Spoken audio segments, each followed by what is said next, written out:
Sack zu gehen. Weil Alter. das Ding ist, die Leute wissen es nicht zu wertschätzen. Das ist das Problem. Das ist der wichtigste Beruf. Ja, guck mal, Backfisch hat komplett recht, aber das sind Leute, die sind da fehl am Platz. Die haben den Beruf nur genommen, weil sie keine andere Wahl hatten. Okay? Weil wenn du keinen Bock auf irgendwas hast, kommst du auch nicht so rein, so, ja, geil. Lass mal eine Woche. Heute wieder scheiße war. So, weißt du, sondern du ziehst ja auch eine Mine, sorry. Weißt du, ziehst ja auch eine Mine, wenn du keine Lust gerade hast, selbst wenn dir deine Arbeit gefällt, aber du einen schlechten Tag hast, kommst du dementsprechend mit einer Mine rein, weißt du. Aber ich weiß, was du meinst. Ich hatte auch jetzt im alten, also was heißt im alten Geschäft, in meinem jetzigen Geschäft hatte ich auch ein paar, die sind dann gegangen, die kamen auch mit einer Mine reingelaufen und die haben ihren Job nicht richtig gemacht und da kam Beschwerde über Beschwerde über Beschwerde rein. Und da wurde halt dementsprechend die Reißleine bei denen gezogen. Aber so musst du es machen. Aber statt dass die sich doch da quälen und die merken, ich habe da keinen Bock drauf, weißt du, ja, was anderes. Und trotzdem guck doch, dass du deine Arbeit irgendwie gescheit machst, weißt du, Ja. und nicht noch dumm gesagt, gefickt wirst von deiner eigenen Firma, weil die sagen, du hast deine Arbeit nicht gut geleistet, konstant, da was machen, weißt du, was ich meine? Also wie gesagt,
So, einen wunderschönen guten Morgen. Es ist Samstag. Nicht Lobtag, aber wir spielen trotzdem Vampyr. Weil wir die Kamera gerichtet haben.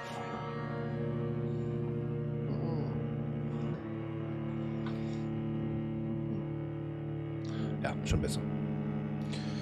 Aber richten wir jetzt noch ein bisschen anders ein. So.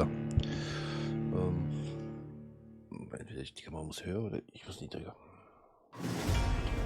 Ja. Mein Gott, bleibst du mal, ne? Ja. So oder auch nicht.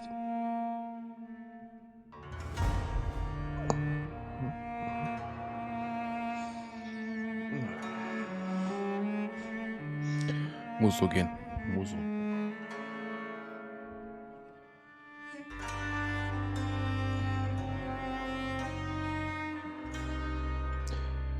Ja.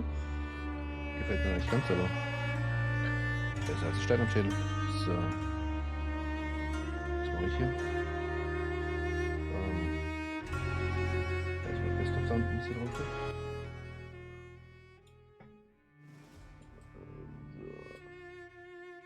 Bei mir auch. So, dann hört man mich vielleicht auch besser. Aha. So. Bild kommt gleich wieder. Ich kann da leider nicht raustappen, ohne das Bild weggeht. So. Nee, ganz weg sollte der Sound halt auch nicht.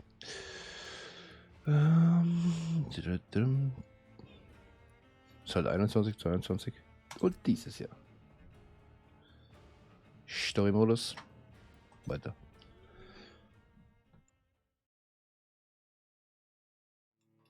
Ja. Whitechapel, Statusbezirks bedenklich. So.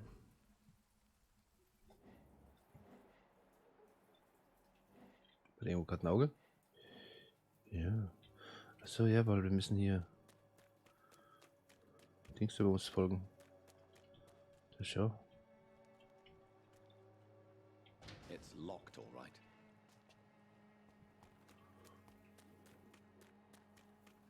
Dann laufen wir mal darüber. Aha.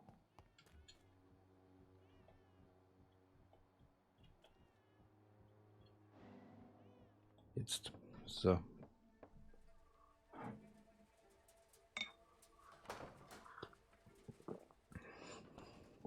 Nurse Dorothy. A strange man was at the door with a pass for our medical facility. I refused him entry. Darius, how could you know he didn't need our help? His clothes were too finely tailored to be from Whitechapel. Perhaps just a friend of that stray poet who is always about. Richard Nithercott? No, not of the same cloth, this man. I suspect some machination from that journalist. Clayton Darby. Is he still asking questions? Yes. I saw him drifting around St. Mary's Church. I swear he is tracking me just downwind. Okay. Zwei Leute, die wir noch nicht kennen. Talk to that journalist or the poet. They must know about Darius. So, was haben wir eigentlich noch für...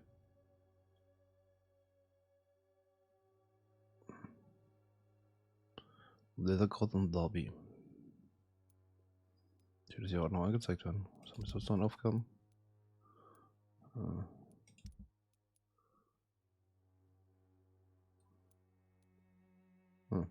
Was eigentlich? Nearby the church. Haben wir dein komisches Elixier eigentlich noch?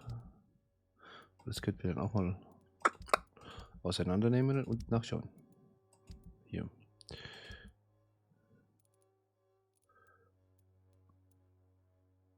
Okay.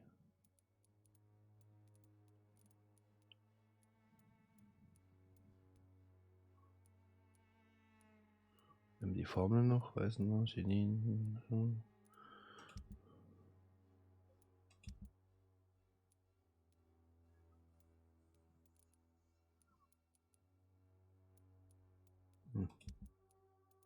Ah, hier. So, ne.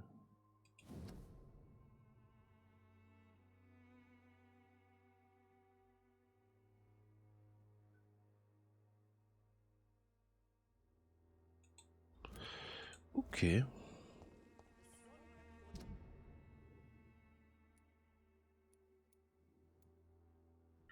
Das wissen wir selbst.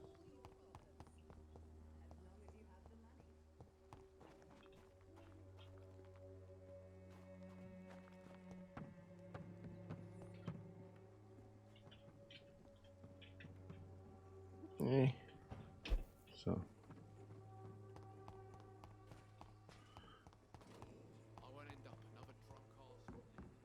Irgendwo war dann Unterschlupf.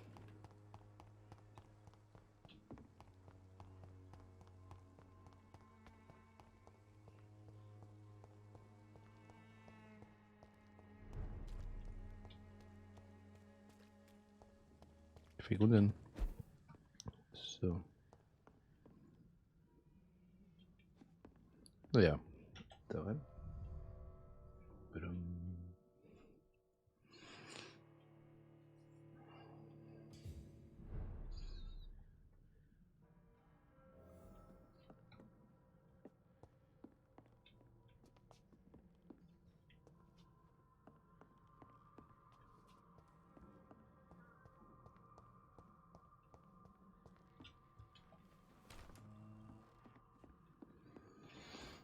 So.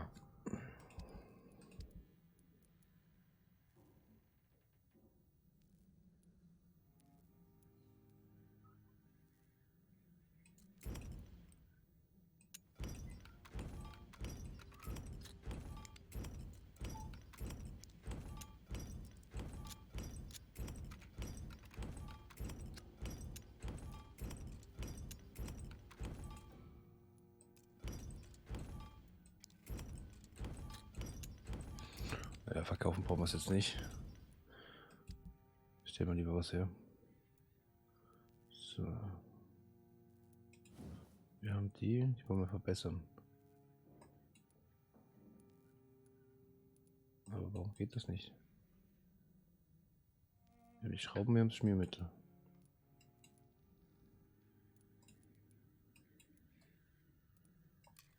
Oh, hier.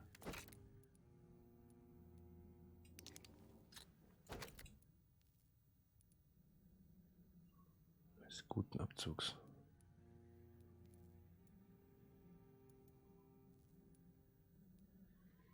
Ist das irgendwas genutzt?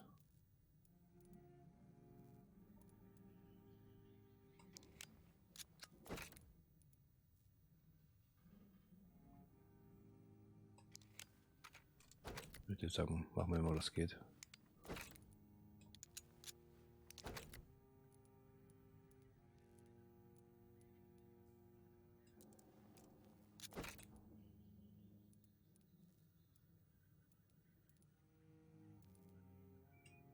Okay. Teil eines guten Griffes. Den können wir wahrscheinlich nicht bauen, sondern müssen ihn kaufen. Egal, so. Was mit den Formeln, die wir noch untersuchen wollten? Können wir die irgendwie untersuchen, oder? Weil wäre schon praktisch, wenn wir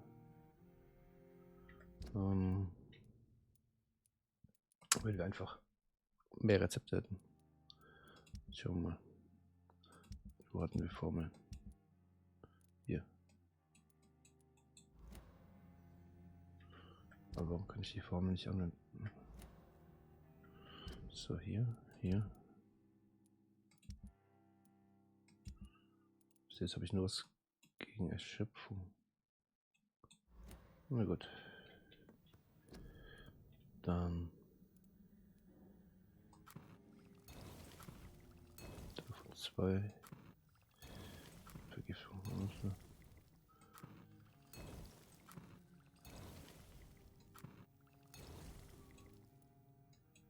Kalium, Permanganat. Na gut.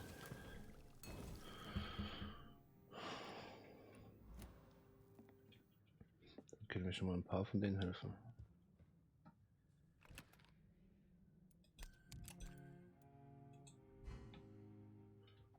So, was auffüllt. Schlafen legen möchte ich mich noch nicht. Weil wir können vielleicht den Zustand mit den Leuten vorher verbessern.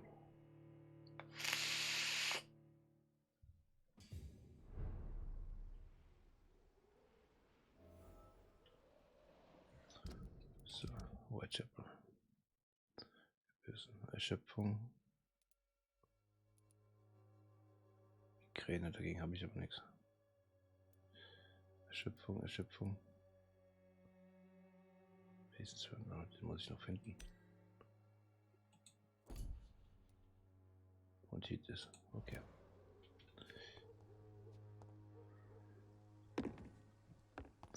So, ab erstmal Richtung Kirche. Hattest du irgendwas?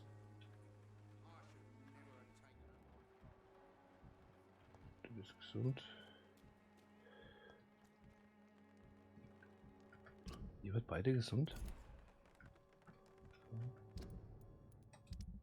Tatsache, ihr wird beide gesund.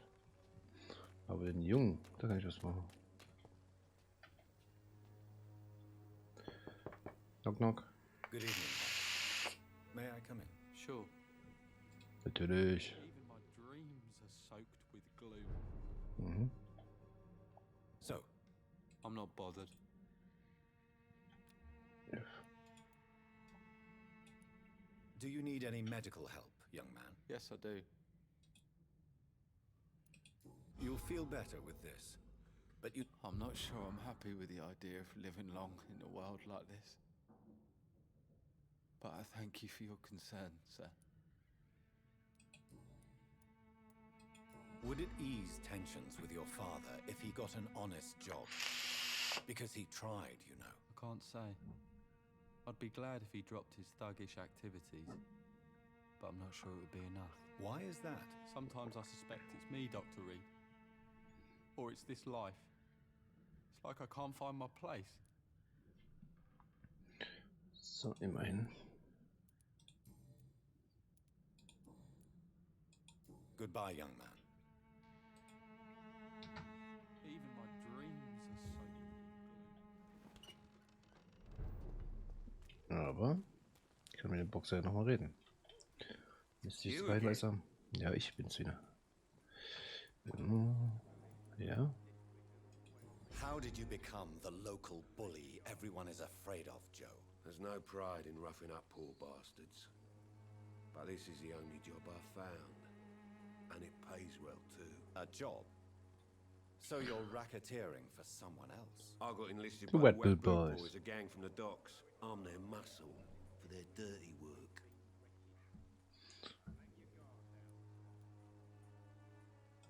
Most people don't become thugs when unemployed. This is a choice you made. I don't care what you think, sir. I do what I have to do for my own reasons. And that's that. I'm not sure Mr. Lewis would agree with your by all means necessary philosophy, sir. Oh, do you really think he's the poor victim here? Barrett can be as sneaky as anyone.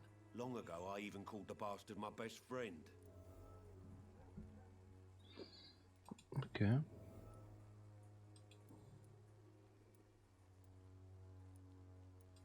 Harry doesn't seem happy living in Whitechapel. Why did you make him come here? I've always put my son's interests above everything else, whatever he may think. Our house is small but affordable. The walls are thin, but the door is solid. You really love your son, don't you, Mr. Peterson? He's my pride and joy. Even if he hates me for the choices I make and pushes me buttons more than he should. Since the criminal nature of your job means you could be arrested, are you not afraid of what would happen to your boy if you were? No one will ever take my son away from me. If that ever occurred, I'd hunt the bastard down and rip off his head with my bare hands. Bare hands. Do you have any regrets? Only one. Not to have my beloved wife by my side. She died when Harry was little. My sweet Jane. She gave the boy confidence. Why do you keep on working for the gang, Joe? You know it doesn't suit you. It's true, I hate this job. And I know I made some bad choices, but I'm a wet boot boy now. And people won't forget it. You could leave tomorrow. Start another life in another town. That's easy for you to say, Doctor. We are poor. My son's weak. And there's no way he'll endure another disappointment.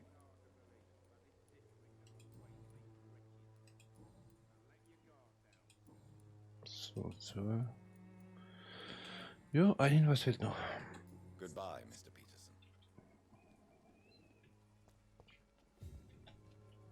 Fancy buying something, sir? You never lose your focus, do you?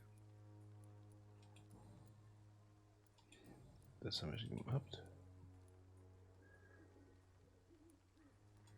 What do you know of Harry Peterson? The boy seems so fragile, not like his father at all. Harry's a good boy, but he spends most of his time complaining. He's had it tough, all right, but he needs to grow a pair. What troubles him exactly? Well, despite being his father's son, almost everything, I think. He never wanted to come to Whitechapel in the first place.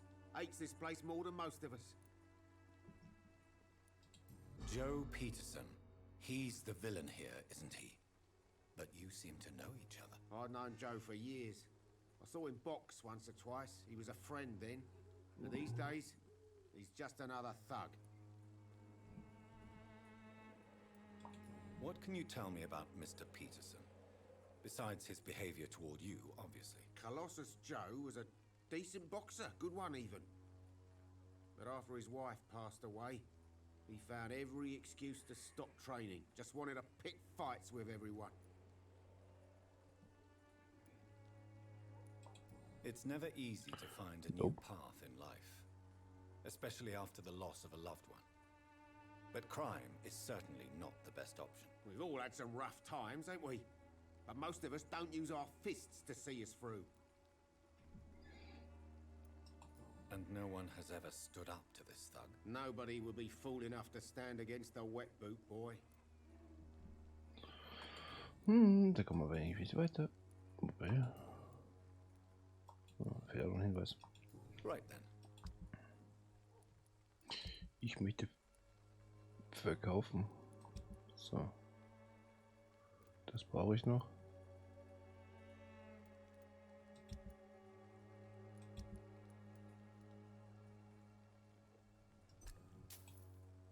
Oh.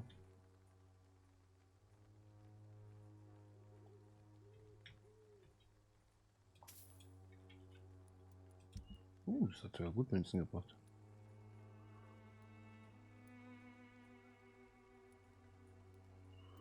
Blutvergiftung bringt auch gut was.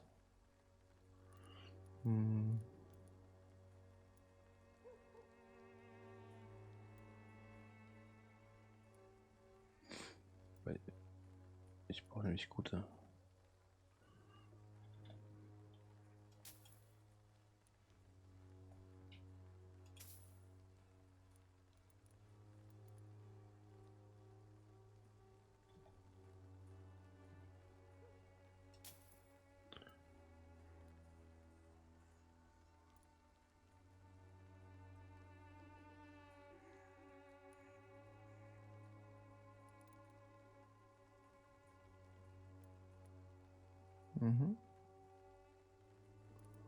Okay, Moment.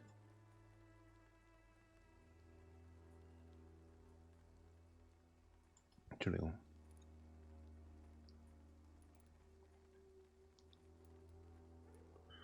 Opium. So. Gut. Ich glaube, ich muss gleich nochmal.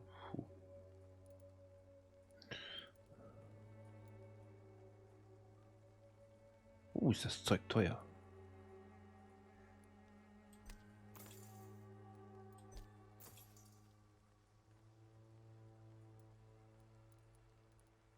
Ah, gut.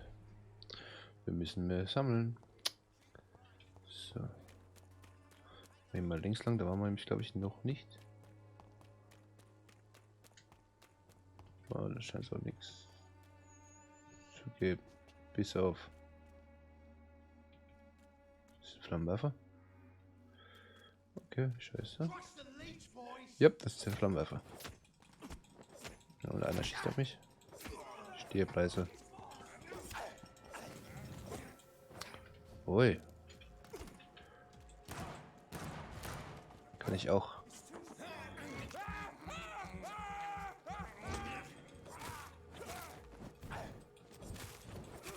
Oh, ich habe da drin was gesehen.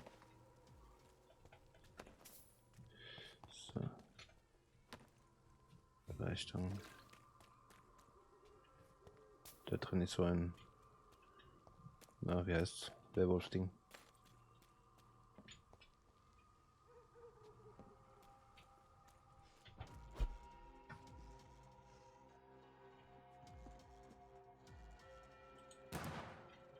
Oh, heftig, ich muss da runter.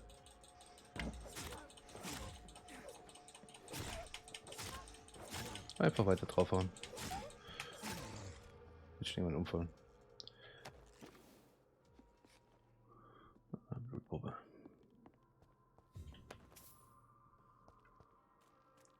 So.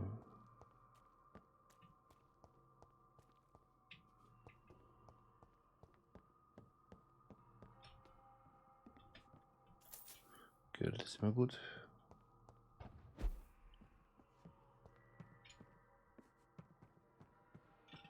Oh, schau mal da.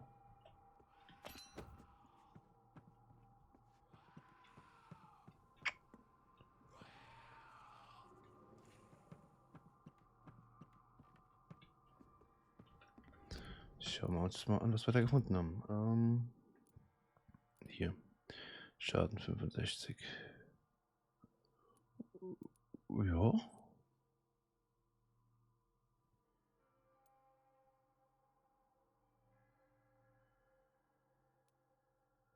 Ich glaube, jetzt mal die Säge, oder? Ja. Die Säge. 25, 10, 65. Okay, gibt sich nicht viel. Schade. So.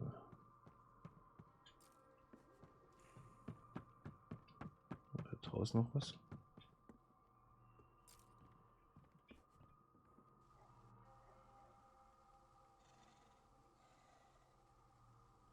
Ich höre dich. Oh, hallo.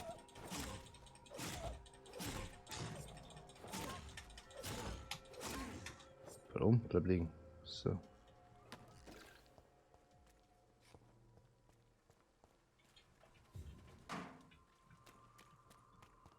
Bleibplatte.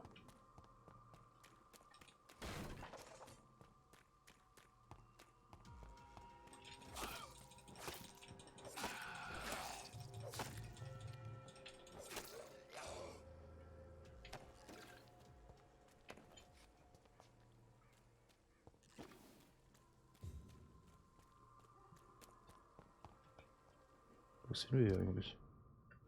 Okay.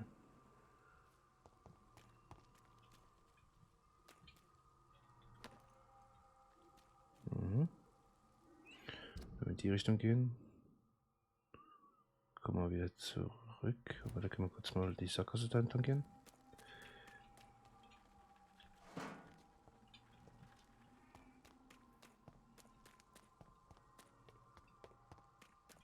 Ah, okay. In dieser. Jetzt hier lang. Ah, noch mehr von euch gesehen. Ne?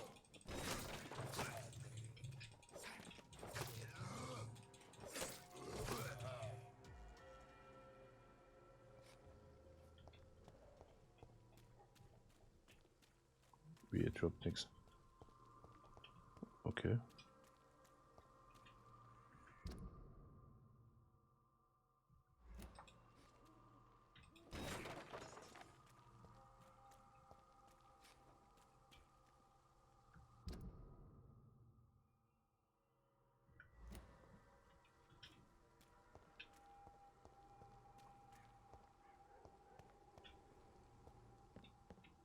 Gut, waren wir eben drin.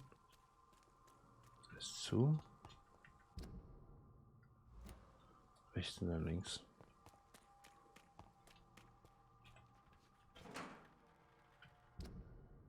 Jo, falls möglich. Ja, ja.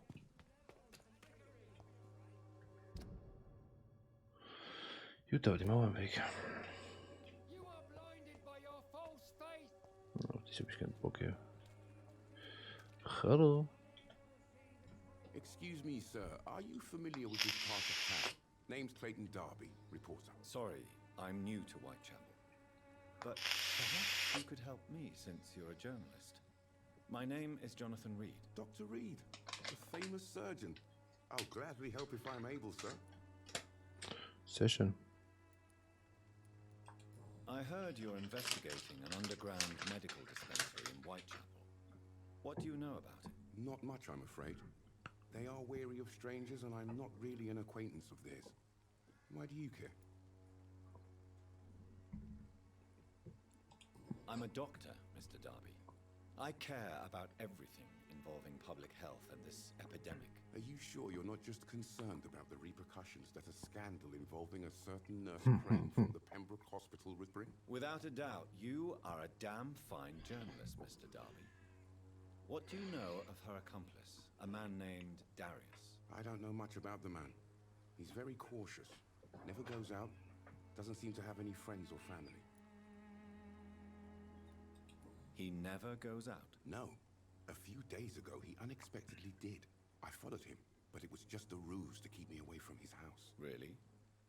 How do you know? He went to the nearest mailbox, but just before posting his letter, he ripped it up and threw it away. Okay. He has no relatives at all? No, except for that strange man, a poet named Richard Nethercott, who sometimes comes by. Darius would never let him in. Where can I find this Mr. Nethercott? He spends most of his time lurking around Whitechapel, talking to himself or declaring verses. These days, you can usually find him behind the church. Okay.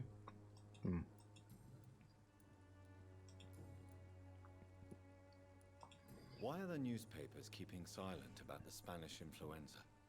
It's as though none of you care. There's a war going on. People shouldn't be demoralized by news of deadly diseases. It's a disgrace. People are left to die alone. No one is properly informed of the risks. These are bad times indeed. So much for the glorious British Empire. Christina Popper claims she sells her body because she can't find any other work. Do you believe her? Of course I do. Her story is exactly what I want my readers to understand. We live in an intolerant and divided nation. Do you think things will ever change, Mr. Darby? I think the situation can only improve. And now that women can vote, I'm convinced things will change. Have you any idea of the danger you face in these streets at night? I've had to run and hide more than once from frenzied mobs incensed by the fever. Do you think the flu is really responsible for this, Doctor? Nope. I'm convinced there is more at work here than a simple epidemic. Really? To be honest, I could say the same. Some of the sick I saw or heard of. My God, what happened to them? What is a journalist doing in this borough after sunset? He goes where none of his colleagues would dare to go, to inform the country. So you risk your life to reveal the truth. I saw many reporters do the same during the war. Whitechapel is the crucible of so many untold stories and tragedies. I want people to know Oh, das stimmt. That's quite honorable of you. But is the public interested? Not at all, sir. And that's why I'm an independent journalist, hoping to tell some stories. Du bist ein arbeitsloser Journalist, das meinst du. Aber okay. So. Ruhig. Okay. Goodbye, Mr. Darby. Farewell. Achso, jetzt habe ich nicht geschaut, ob du krank bist. Ja, doch. Fressen will ich dich noch nicht. Good evening, Dann Doctor. möchte ich heilen. Do you need a... That would be nice of you, Doctor. Who knows what I may have caught during my investigation. If you persist in investigating the most pox-ridden boroughs of London, you must accept the risks. Thank you, sir. So. Goodbye, Mr. Darby. Farewell.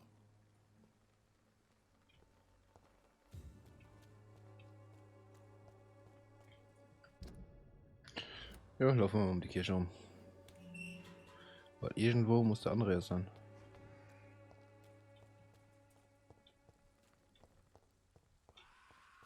Oder nicht.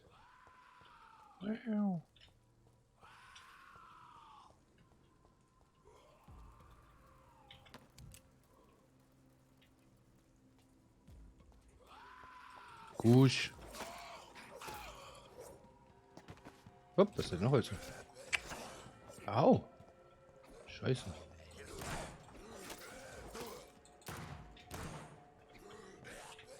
Ja, ich muss nicht fressen. Scheiße. Und dann halt nicht.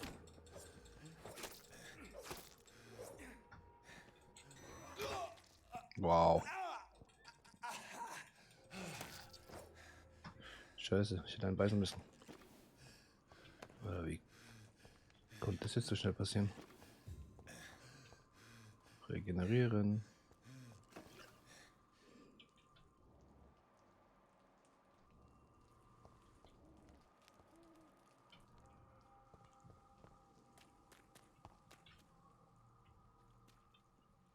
Da ist Sube in Quarantäne.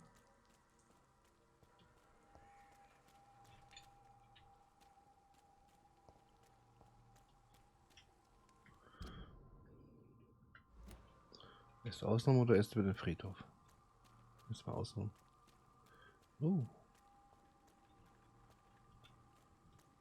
Was haben wir da? Ja, nichts so Ungewöhnliches.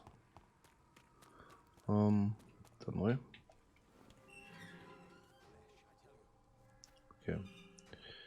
Kein Vampir, sondern ein wahrscheinlich der Dichter. Ja, oder als. Good evening, sir. I'm Dr. Reed. I would like to ask you a few questions. Please be my guest. Although I may not be the best informant regarding this part of town, my words speak about that which the eyes cannot see. Really? Are you an artist of some kind? I'm a poet, sir. Richard Nethercott, at your service. May I ask you a few questions about the district? Extraordinary part of town, is it not? I'll be glad to help you, if I can. What can you tell me about an old man called Darius? Darius Petrescu? Yes, I know him. At first, I thought he was only a small publisher. I invited him to publish my work, but his reaction was pretty clear. Not interested in your talent?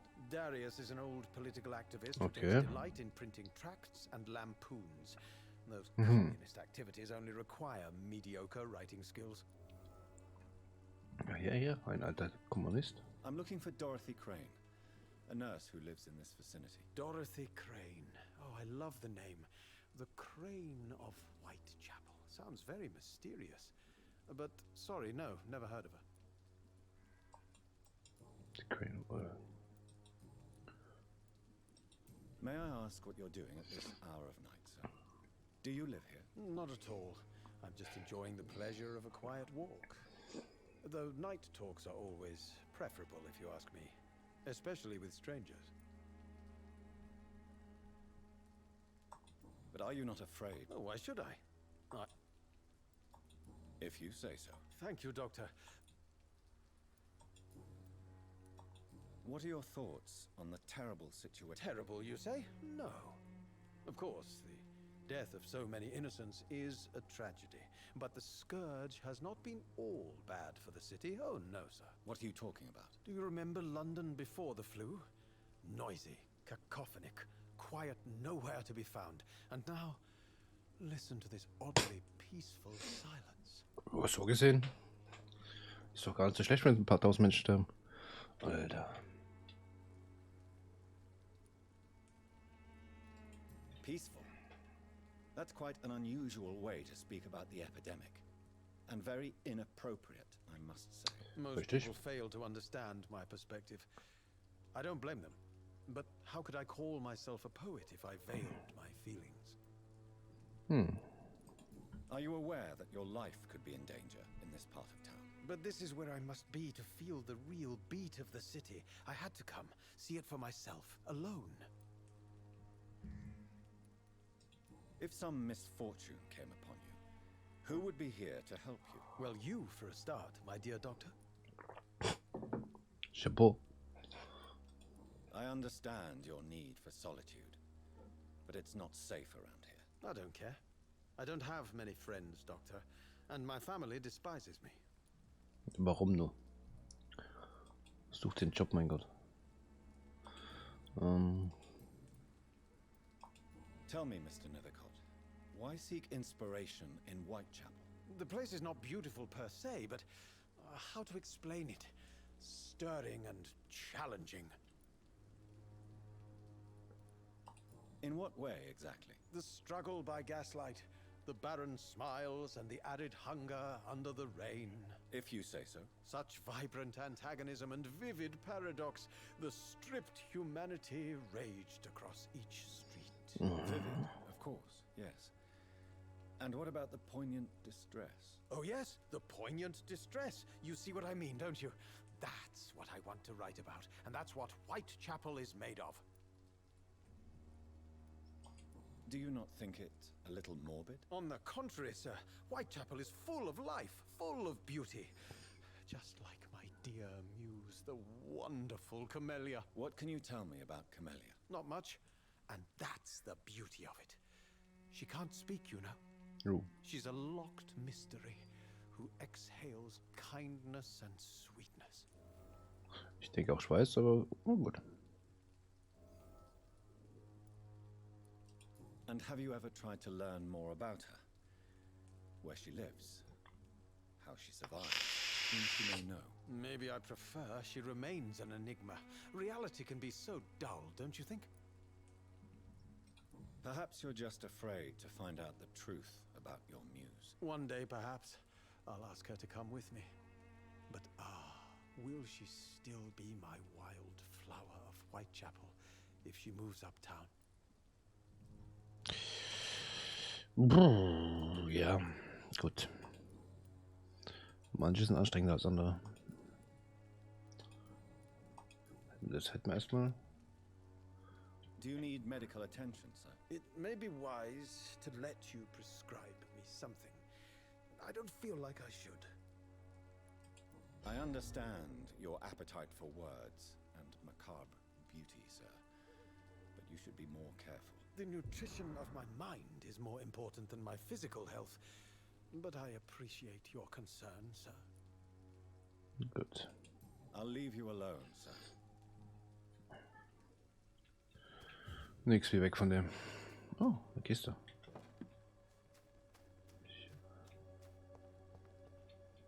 Und daraus gibt es 2 Wege.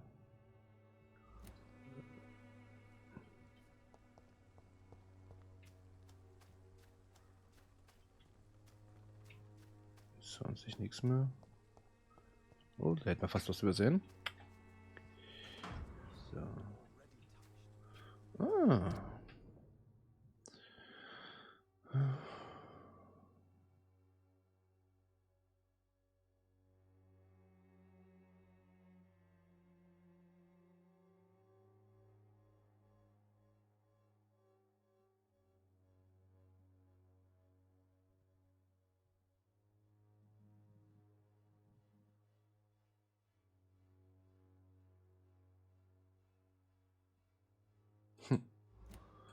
Okay.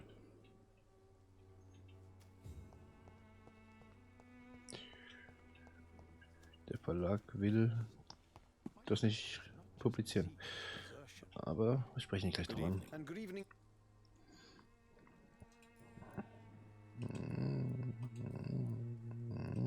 You don't really make a living from your scribbling, do you, Richard? No, sir, I don't. I work so hard. I put all my time, my energy, my devotion into the precise carving of words. Still, you don't seem to suffer from poverty. With thanks to my parents, actually. I'm afraid I would not be able to live on my own without their help. You seem embarrassed. Someday I hope to proudly offer my first publication to my parents. Until that day, I'll remain the failure of a son they have to support. Mhm.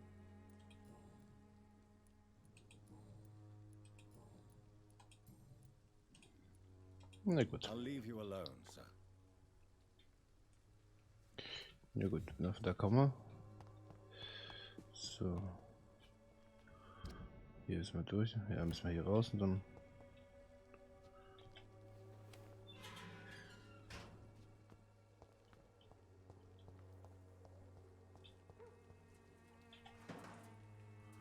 Feder. Ah, die Straße. Das ist ein Blumendippe. Hi. Good evening, miss. I'm Dr. Reed. I'd like to ask you... Ach, ja, du kannst nicht sprechen. A tall stranger who meets a girl in the street at night. It reeks of the penny dreadfuls. But I mean you no harm, truly. Mhm. Tell me about Richard Nethercott. I understand he is quite fond of you, Camellia. I know you understand. Oh, die ist gesund. So. Very well.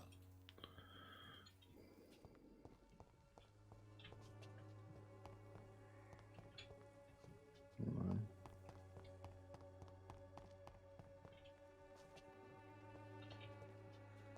Was ist das mit den Blumen da? Ha. Das ist ein Briefkasten. Jawohl.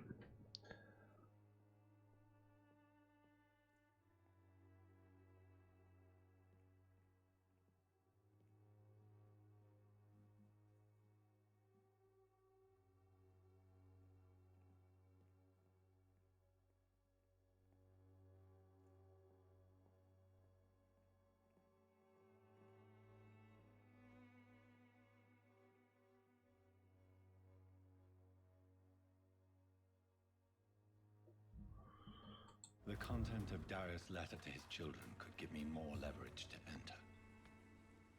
Darius is a bit less of a mystery now. It should not be that difficult to incite him to let me in.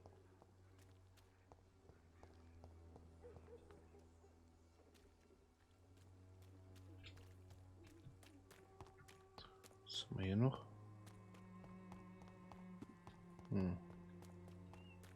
Scheinbar nichts. Oh, der schon wieder. Auf den habe ich jetzt gar keinen Bock. So. Dann die Tür war zu.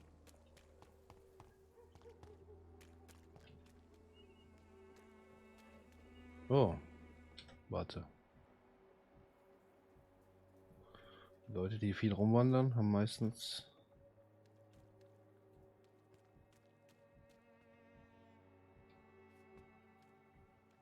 Wo wanderst du hin?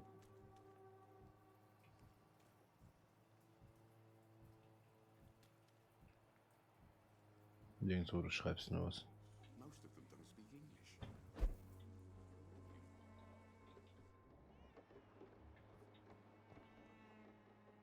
Ist ein Innenhof oder sowas. Ja.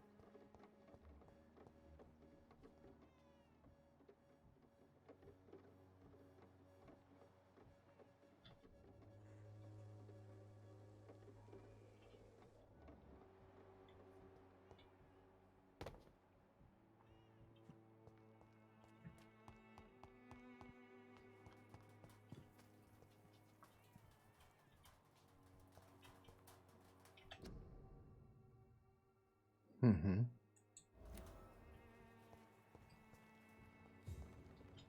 Hast du irgendwelche Geheimnisse?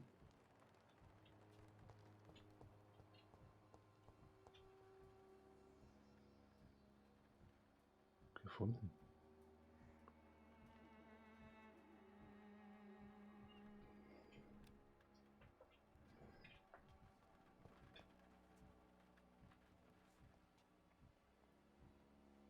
Mhm.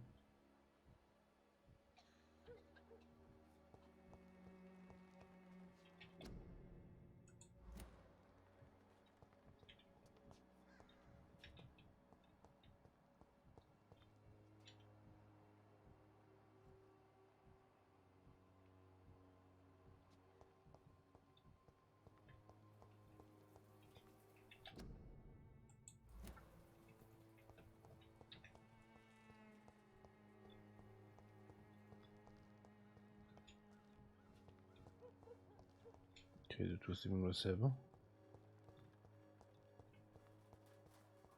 Gibt es irgendwelche anderen? Du schon wieder.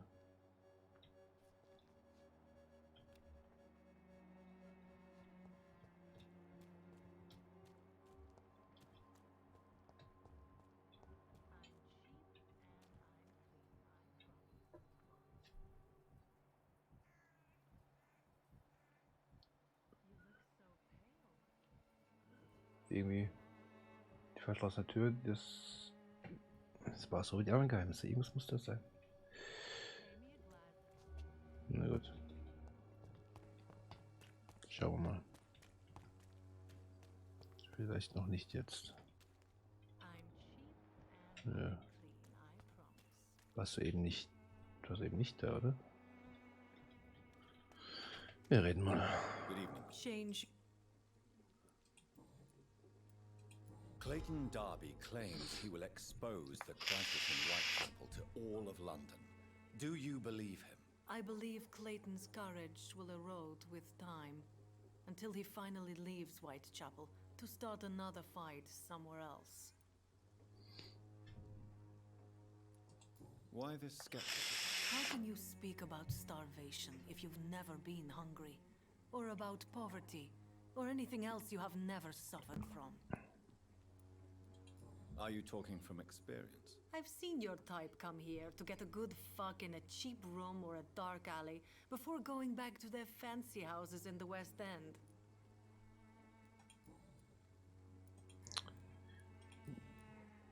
Okay. Goodbye, miss. Take care of yourself as best you can. Oh, sie läuft.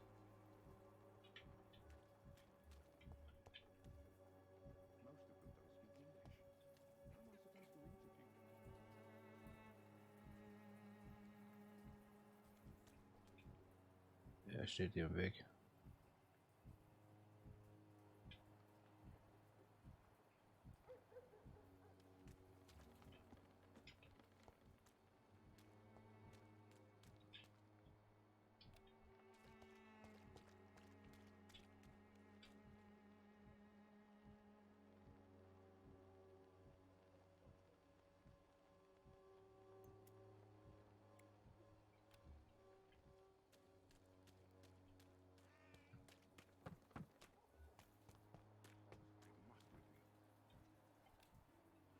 Hm.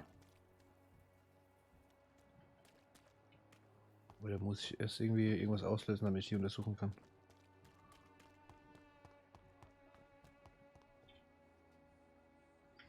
Na gut, was haben wir zu tun?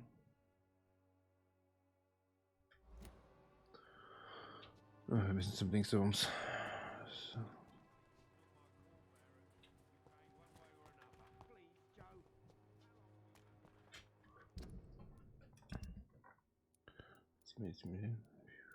Wo bist du?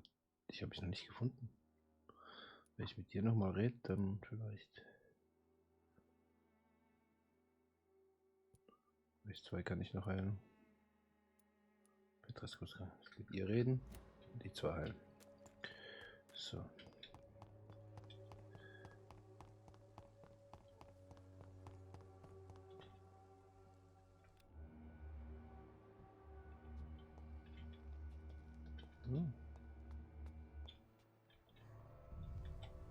Oder war es nur die Tür zu meinem Unterschlupf? Ich weiß gar nicht mehr. Ich glaube schon.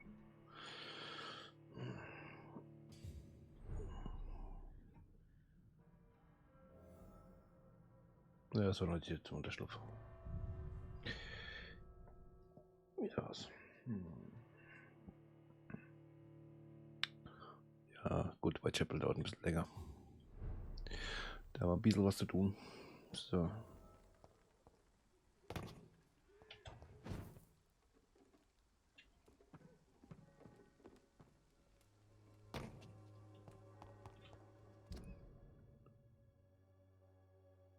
Da rechts.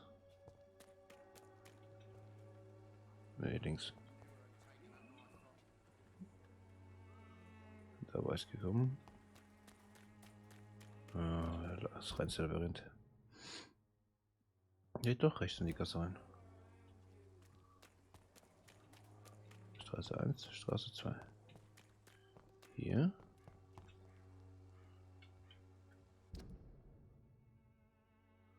Jetzt nach rechts. Da müsste sie irgendwo sein.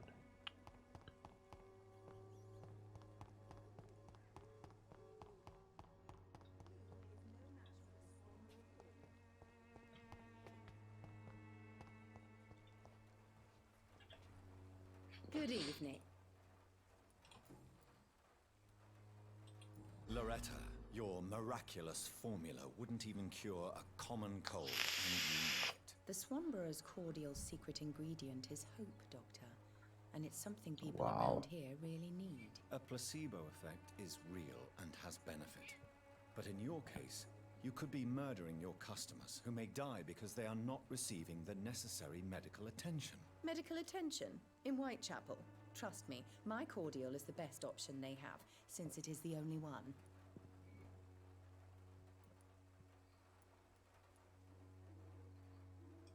Well, as it is a placebo of sorts, perhaps it may have some positive effect. See?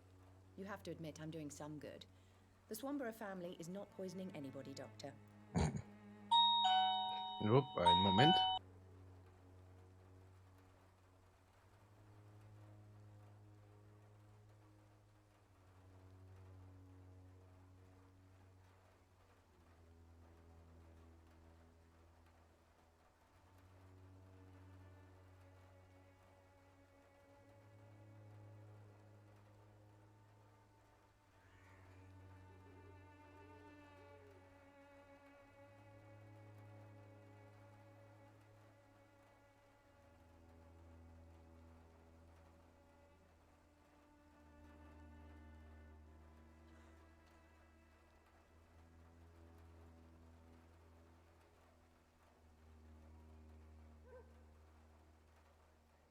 So, wieder da. Entschuldigung, das war die Post.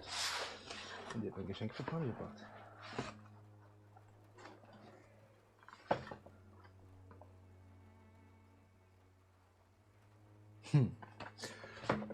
Ja, zeigt sich wieder nicht ganz stehen. So. Weiter im Text.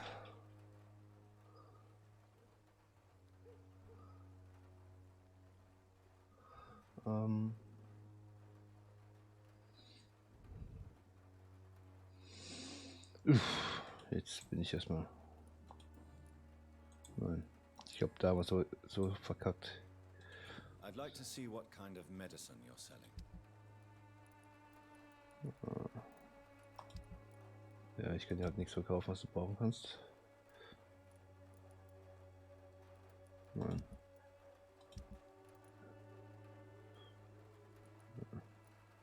Nope. Aber wenn diese andere hier irgendwo ist, dann müsste ich ihn ja sehen können. So. Die Straße links runter können wir mal gehen.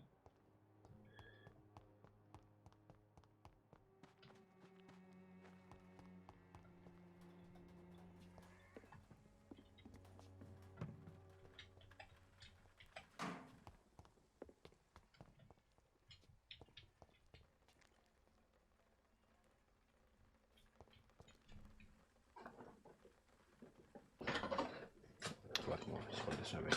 Entschuldigung. So.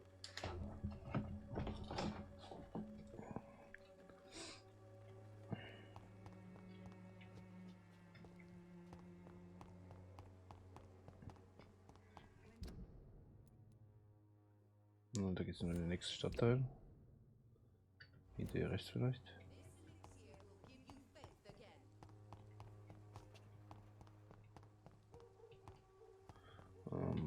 Von hinten kommen wir, glaube ich, aber wir suchen ja noch die anderen zwei, damit wir sein können. Also.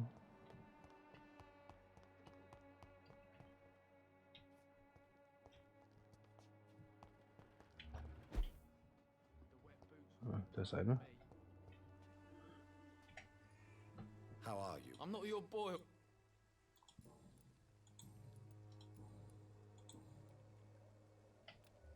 Do you need assistance? Please. There you go. Very funny. Goodbye, young man. I won't end up another drunk arsehole littering the streets. Not me. Das war so da lang, aber ich glaube, geradeaus sind wir noch nicht.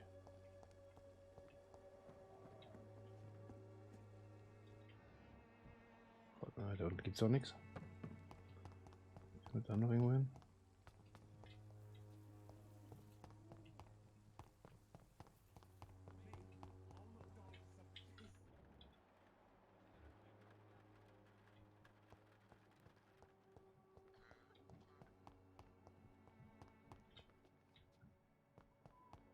Das war auch nur der Albert. Ja. Hier lang und dann hier. Zu dir wollte ich noch. Good evening. Sind noch Hinweise? Nein. Nein. Ah, die kann man Medizin geben. You don't seem well. Oh, Ah, ja. Für dich haben wir gar nichts. So.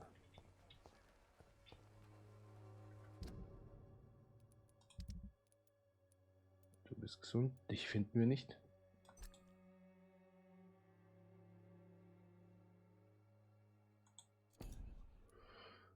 Dir können wir jetzt nicht helfen. Zu dir gehen wir gleich. Jo, schaut doch gut aus.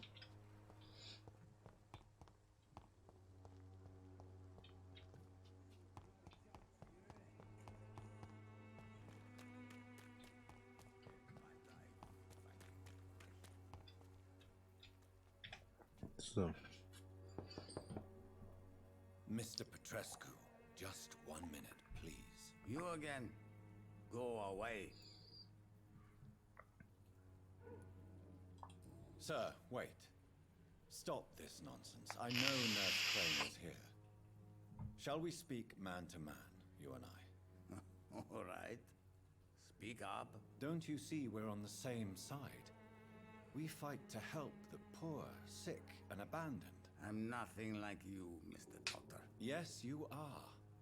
You too believe in providing medical care without charge.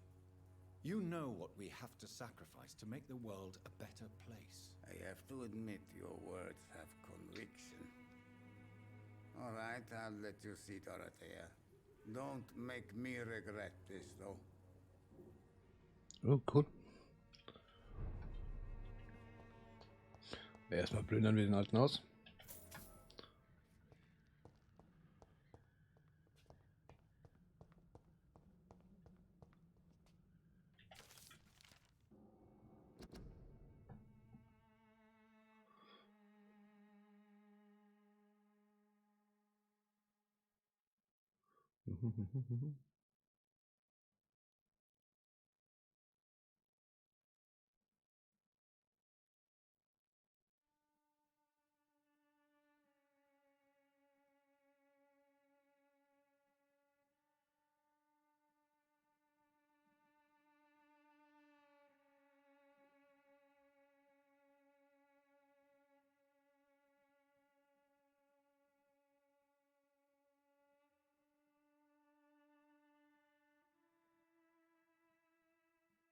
Okay.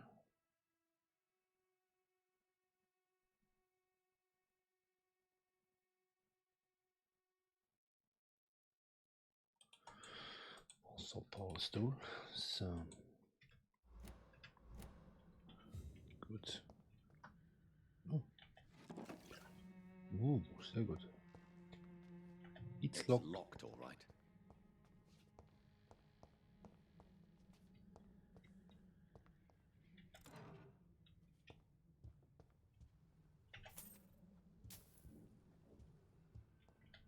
Sprechen wir nochmal mit dir. We've not been formally introduced. I am Darius Petrescu.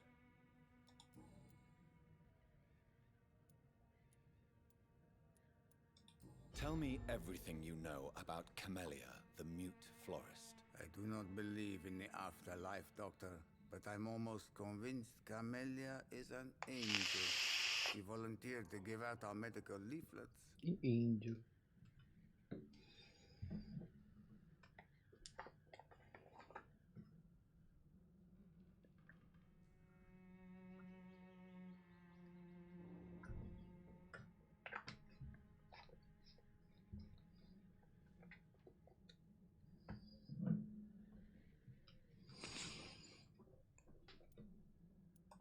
Who is she, really?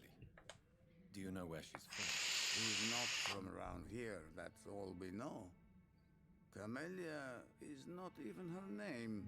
It's her favorite flower. You say she has no close Nee, family? gut, wenn es danach geht. There's that awful poet who constantly follows her around like a lost puppy.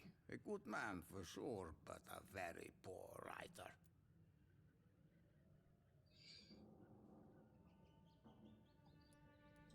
Are you not worried for her safety? She is as brave as she is tough, and clever too.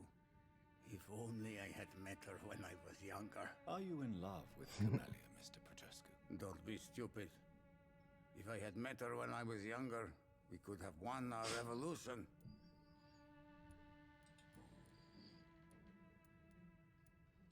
Did you refuse to publish Richard Nethercott's previous works, Darius? Yes, his manuscript is as pompous as he is starched.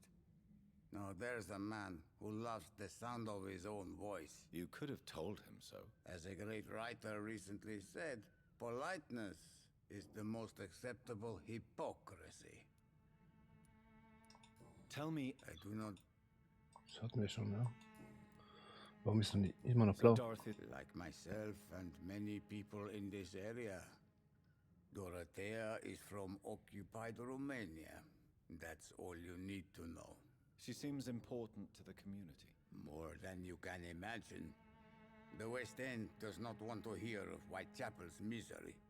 Dorothea is one of the few doing something about it.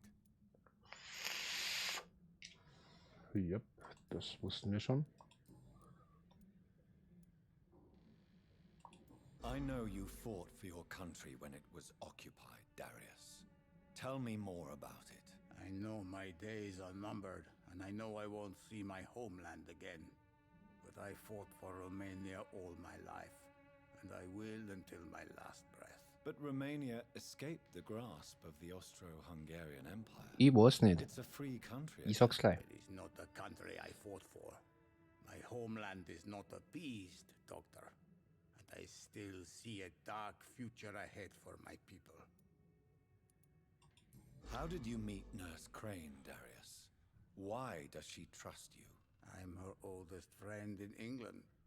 Dorothea and I share many ideas about this country and about the country we left. You mean occupied Romania, don't you? Even if not directly, I fought against your enemies. Really? Then perhaps you have more in common with Dorothea than meets the eye, Dr. Reed. Do you have any family left, Mr. Petrescu? Children or grandchildren? Who knows? I have abandoned my people for so long, they might as well be dead. As dead as I am for them, I suppose. Don't be embarrassed, sir.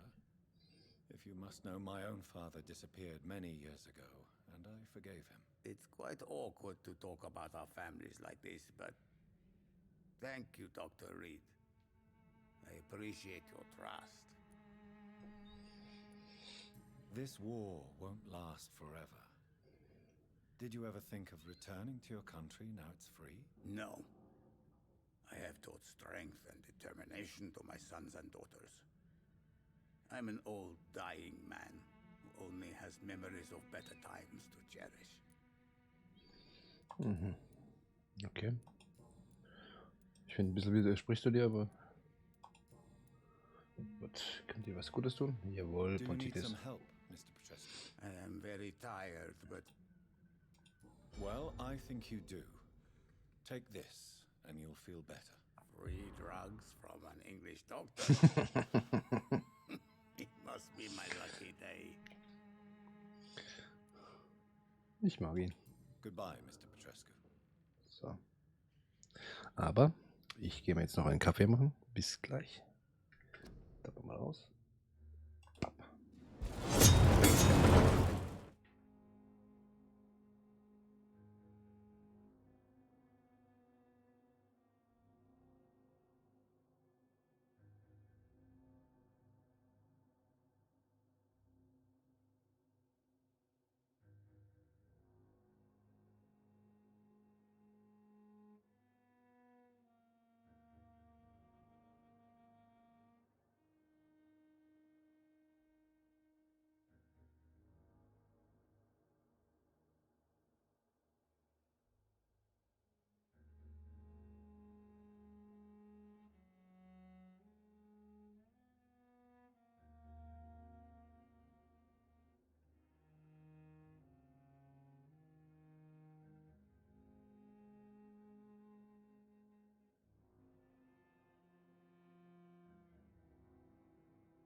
So, wieder da.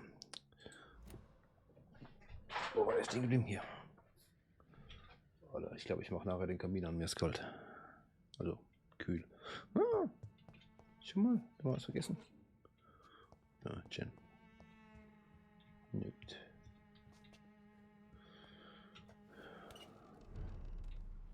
Aha. Das mal alles durchsuchen. Da kamen wir schon. Ah, ja. Okay.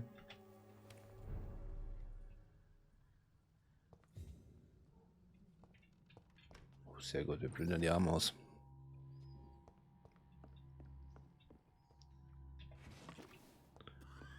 Extrakt.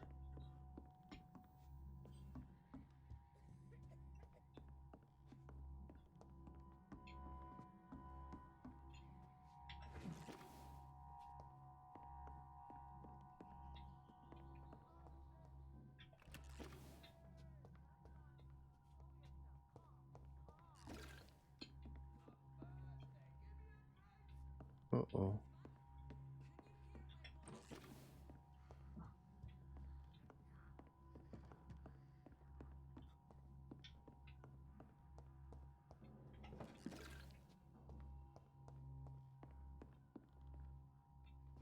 Jetzt müssen wir da hoch.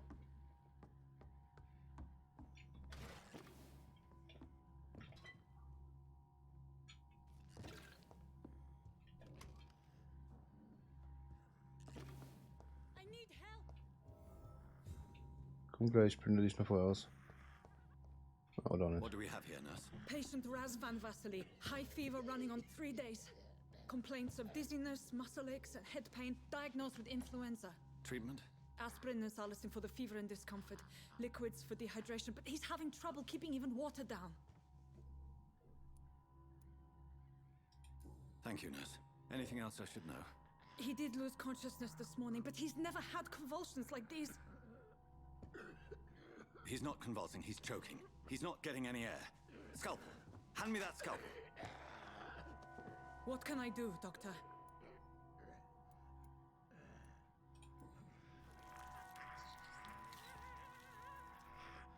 I need to perform a tracheostomy.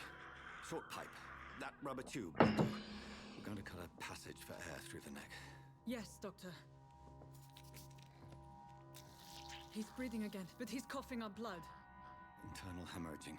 I need to make another incision into the chest cavity to drain the fluids from the lung. Prepare another tube. A thoracostomy. Doctor, we've nothing to fight the infection. We need an aseptic environment.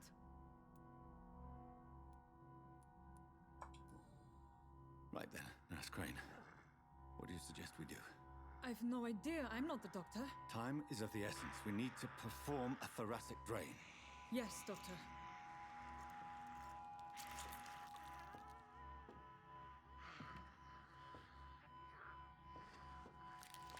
Yo. He's still bleeding, Doctor. I'm losing his pulse. The drain must have punctured the intercostal artery. There's too much blood. Are you all right, Doctor? I can't see.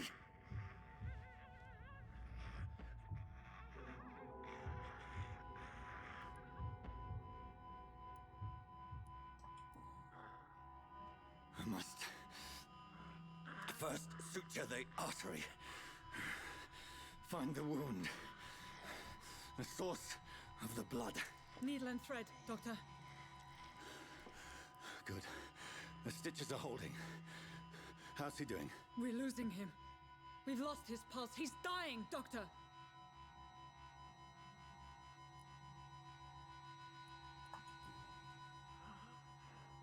A dose of epinephrine, now. Yes, Doctor.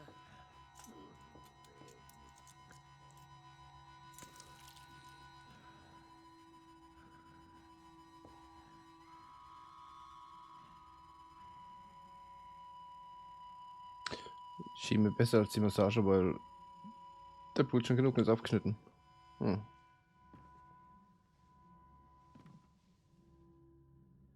We've lost the pulse. He's gone, Doctor. Nurse, we did everything we could. Truly? Everything you could. Is that how you'll report this in your log? Is this how the war went? Piling up one poor corpse beside the next? This was not an influenza-induced seizure.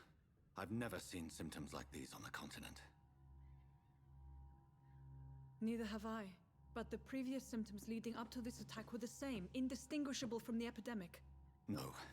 There was something more vile in these reactions. Something primitive. There have been numerous reports of mental breakdowns caused by the fever that accompanies the flu itself, Doctor. Yes, but... I'd best take some samples of the blood for analysis.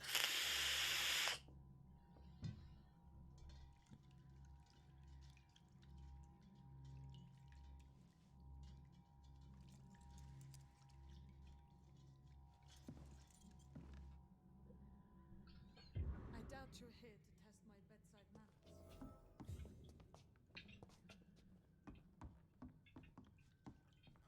I suspect it was more than intuition alone that led you to us.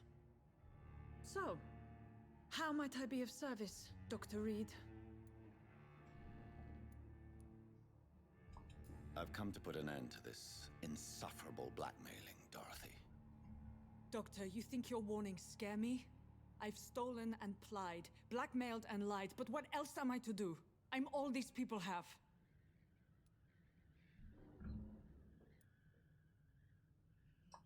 But why Lady Ashbury? Why her, of all people? She's pristine and proper, all right. But that she-wolf in sheep's clothing murders the poor for sport. I have her where she belongs, and I'll milk her for all she's got. Dr. Swansea is a sensible and honest man. He wouldn't have refused your friend's care at Pembroke. It's easy for you to say, Doctor. These people cannot go to the police, nor to the hospital. They don't even speak English. They depend on me for everything.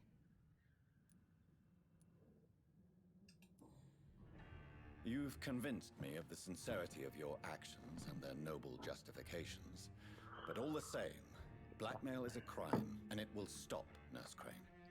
So, are you going to turn me over to the authorities?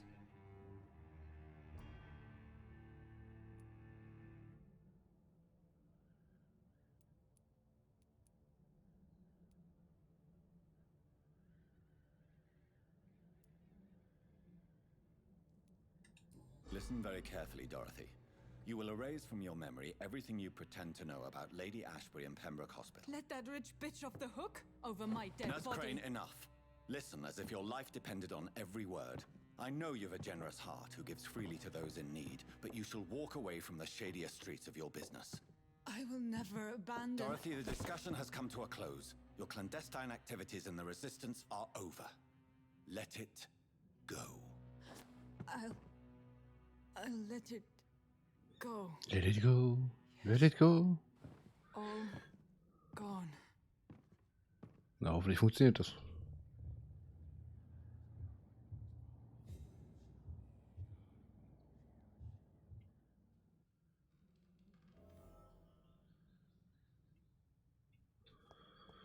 Oh, gut, das war was damit heute. Oh, war das Vorstellung?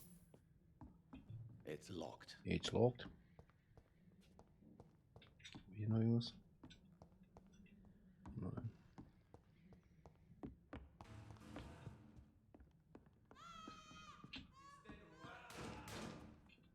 Shit. Wo kommt ihr denn her?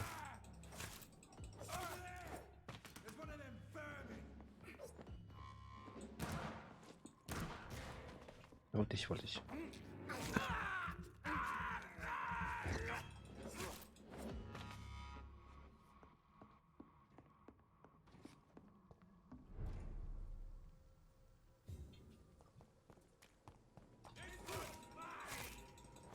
Scheiß. Gleich für dich da, Kollege.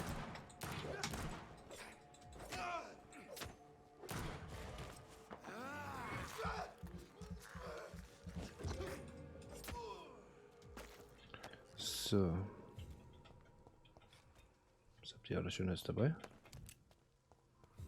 Patronen, Patronen.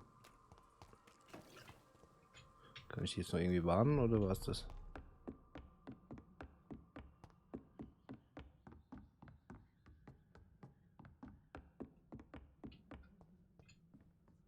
Nein, kann ich nicht. Gut. Dann zurück nach Whitechapel.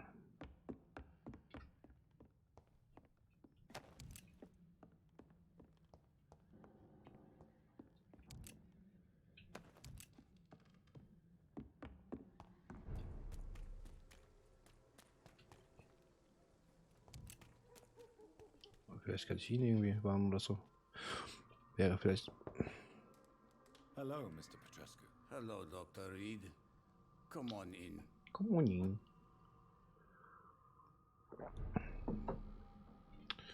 Red mal kurz. Yes? Passt schon. Okay. Goodbye, Mr.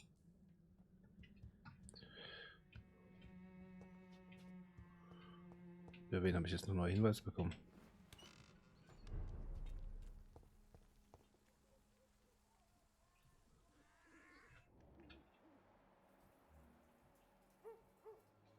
Du bist du?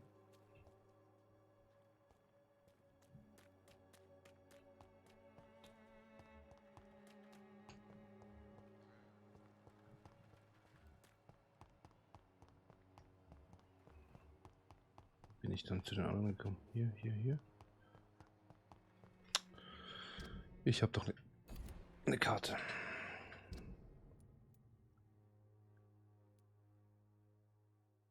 Hier weiter rechts und zur Kirche.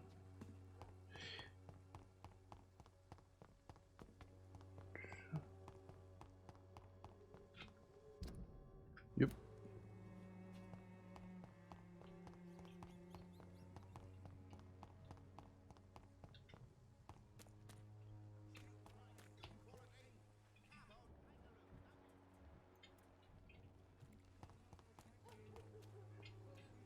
Hast du neue Informationen? Good evening. Shane.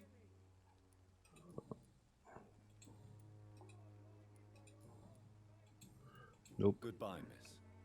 Take care of yourself.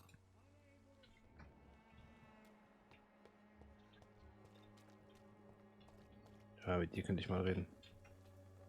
Good evening, Doc. Goodbye, Nope. Mr. Darby. Farewell.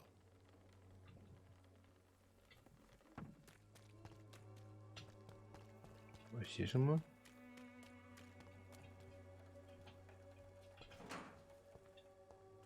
Federn.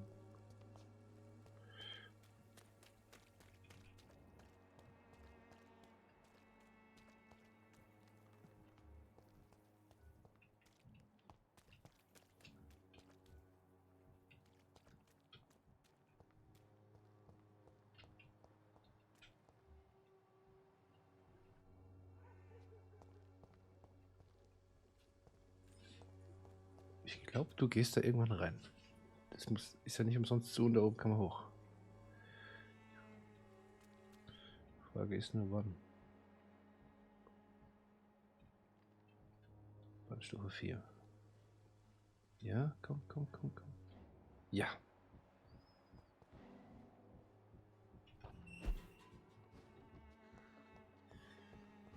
Hab ich dich.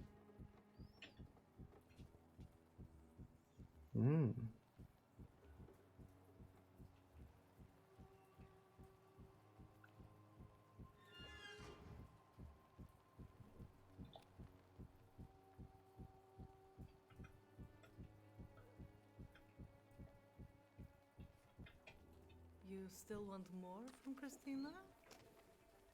When we spent the night together, my wallet went missing. Are you calling me a thief? I don't have your stupid wallet. I know you. You're a nice girl. Can't we solve this amicably? No, I don't think so. And if you think you know me just because we shared the bed together, you're just a lousy and arrogant journalist.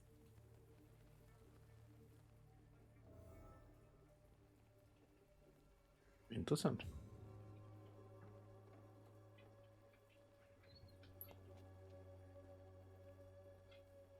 jetzt da eigentlich hin?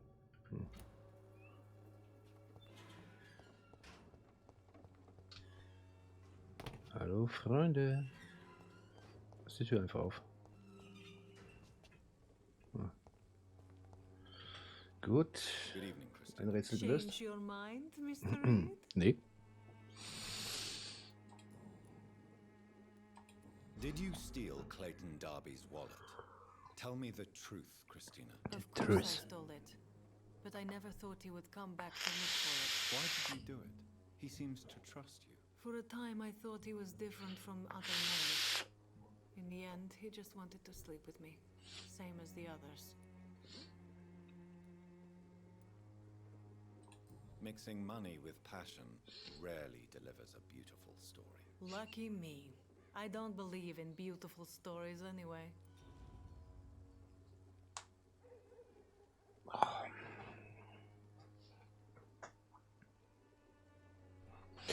Na dann.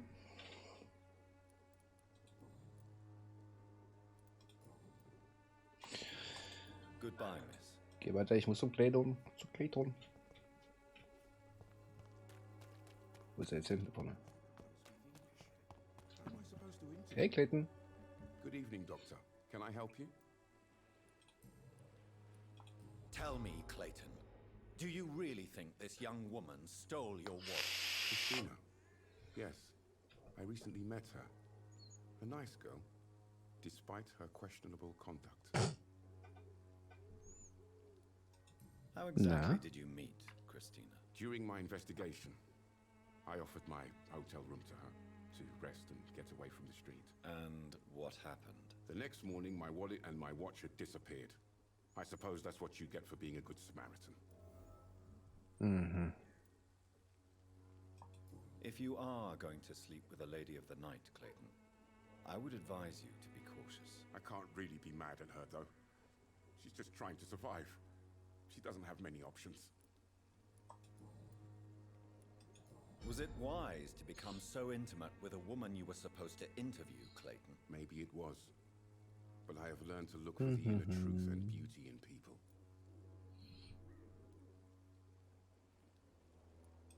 You're right. I know little of your situation. What can you tell me about Christina? She's very sensitive. So nostalgic about her country. I saw her cry once because she'd lost a precious souvenir from her homeland. What was it? A scarf her brother gave her before she came to England. Why are you so concerned? You seem to have something on your mind, Mr. Darby. That we could make peace if I could find it and give it back to her. But I'm afraid she lost the scarf somewhere during her night shift. Okay, ich suche also den Schal. So. Goodbye, Mr. Darby. Farewell. I say farewell. Achso, das ist eine Markierung.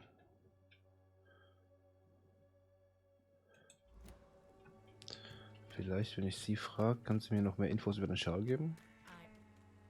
Good evening. Shane. Nein. Ah. Nein, kann sie nicht. Goodbye, Miss.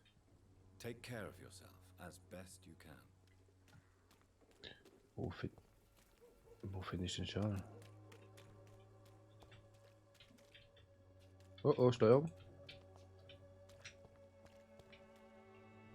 Okay, meine Steuerung spielt gerade kurz raus. So. Ah, Gott sei Dank, geht wieder. So. Wie finde ich den Schal?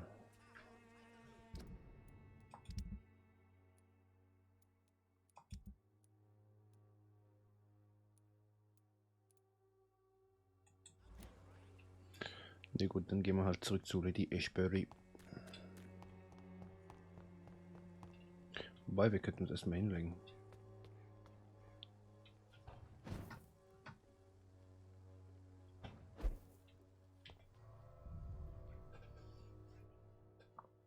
Wir haben jetzt schon einiges an EP gesammelt.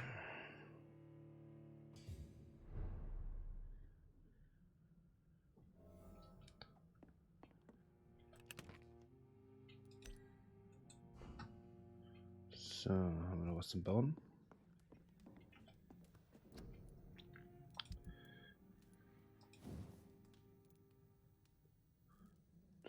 Ganz guten Abzugs haben wir nicht.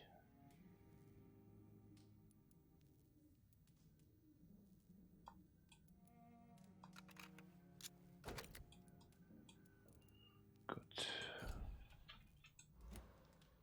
Oh, wobei, wir könnten vielleicht die Säge verbessern.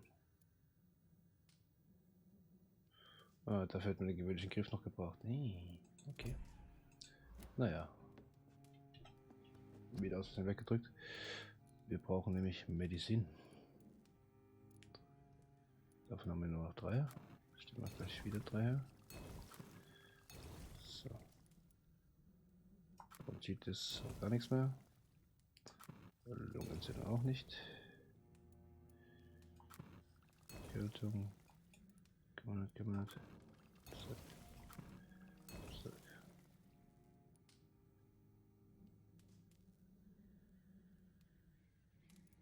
So, wenn wir es Holz herstellen. Ich will nur 2 tragen.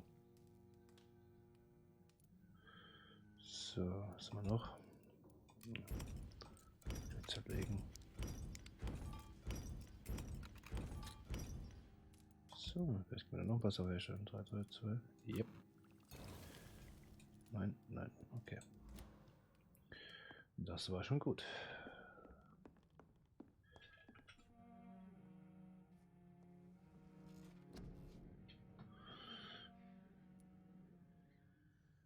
Sie benötigen Stufe 10. Schade, schade.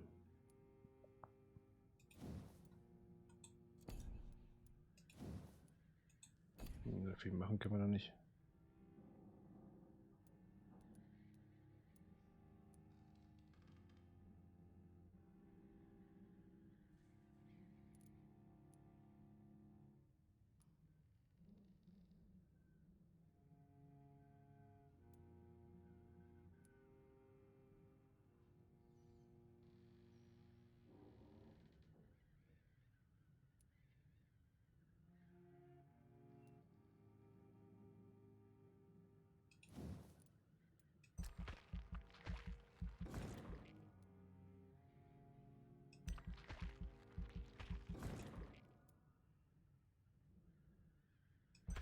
Ja, warum nicht?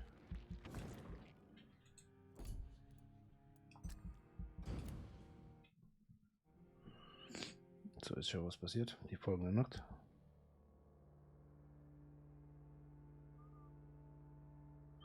Vermissten Fan Whitechapel.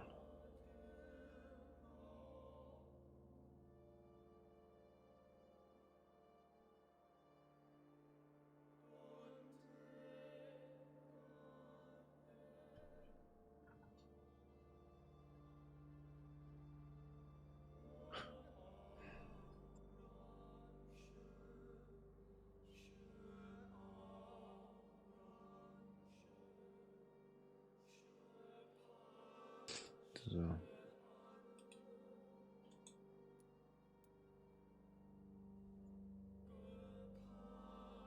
Wieso ist er noch bedenklich? Wir haben ihn doch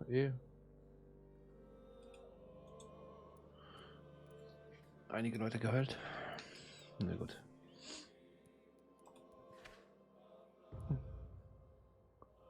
Die hier sind wir gesund. Blutarmut, den kann ich noch behandeln. Und den auch. Sehr gut. Ja gut. Docs, da waren wir lange nicht mehr. Unbekannt. Whitechapel. Gut.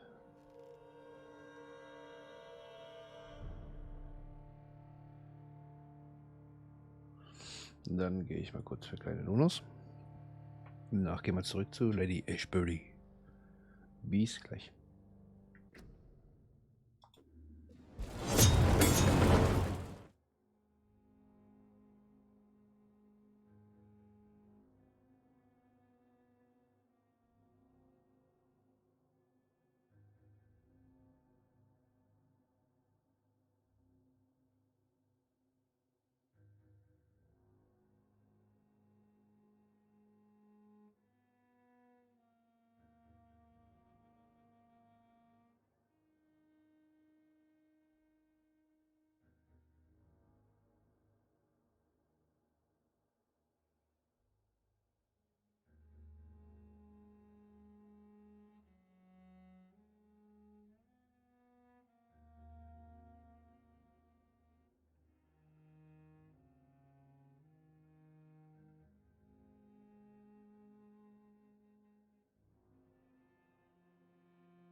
So, da sind wir wieder. Ja, wo war ich stehen geblieben? Wir wollten zu Lady Ashbury. Oh, schau mal. Sehr schön. Run, run. Oh, ich glaube, jetzt haben wir den falschen Ausgang genommen. Ist egal.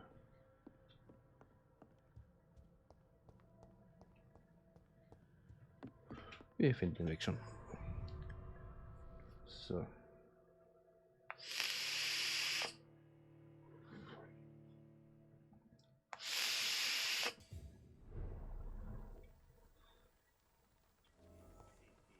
Aber wir haben hier getan, was wir können.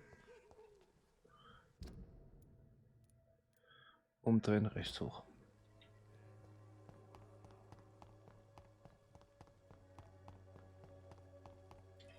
Falsches rechts. Hier. Ne, wir waren schon. Jetzt war ich. Dorf.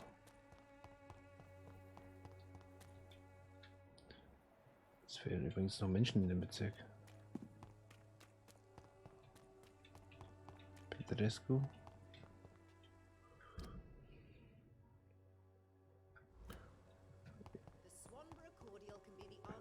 Gebero.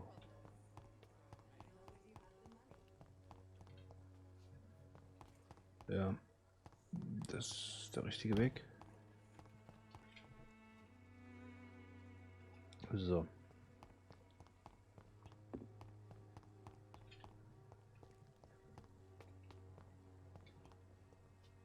Oh. Da waren wir auch schon.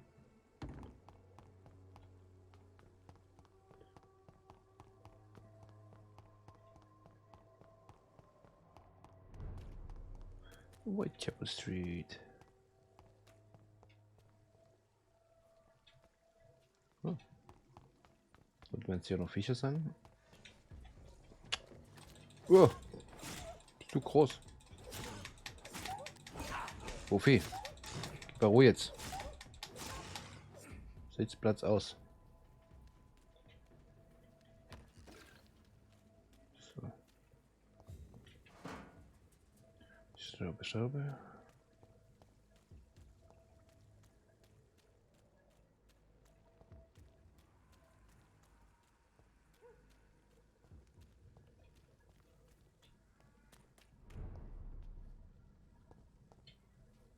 Old Road.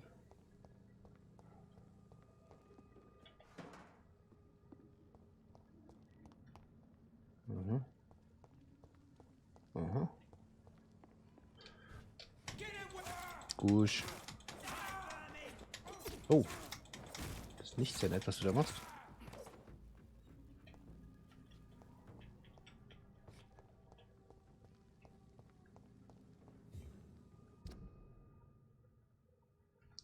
Okay, ich bin schon im anderen Bezirk. Räumen wir mal ein bisschen auf. Oh, hier werdet ihr mehr. So. Sag mal, jetzt ist aber mal gut.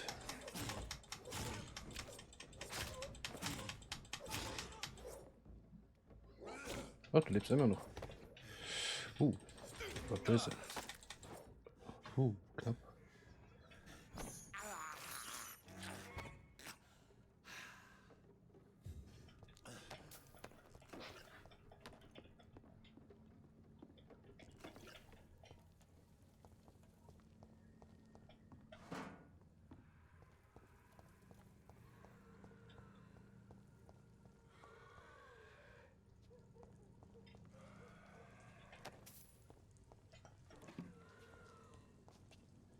Was sind wir jetzt hier genau?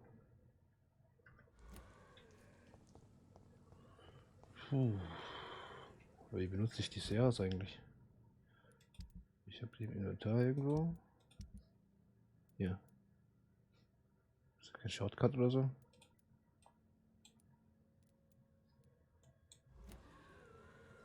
Nee. Gibt's ja nicht.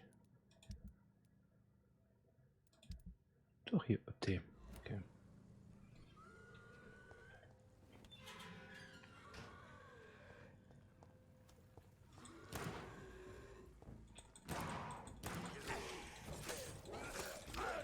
Zu viele.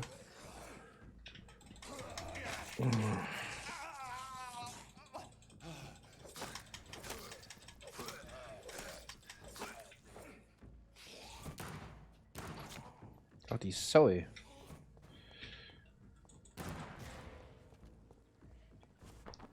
So.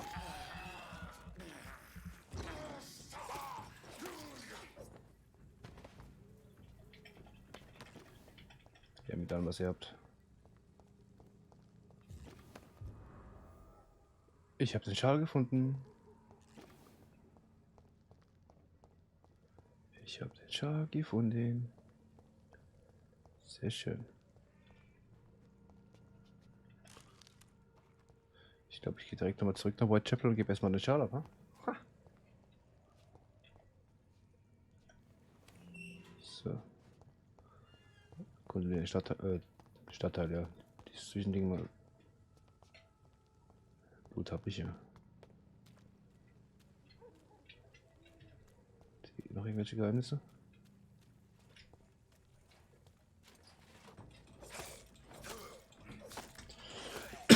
Entschuldigung. Ja.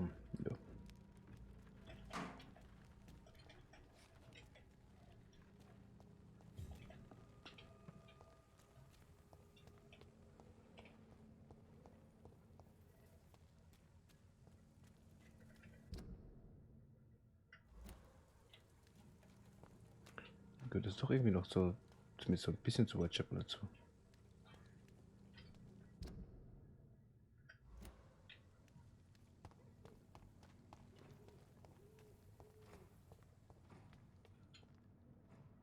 Das sieht wieder nach Kampf aus. Hm. Gut, wir werden sehen.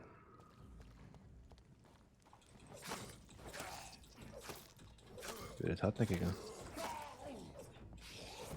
Ja. Du bist so.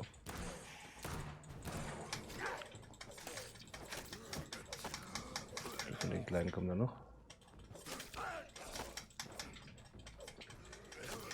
Immer in Bewegung bleiben.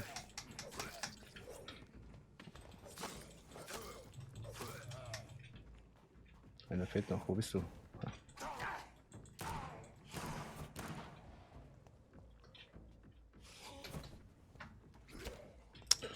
Jetzt langsamer. Oh, fuck.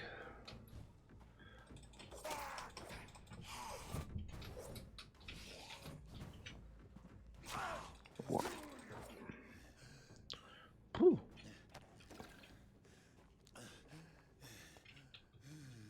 So, müde und schwerfällig. Gut.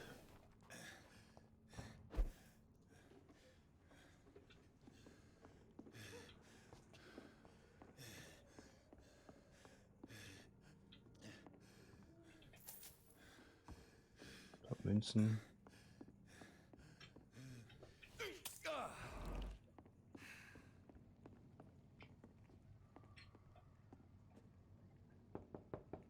Okay. Hello, sir.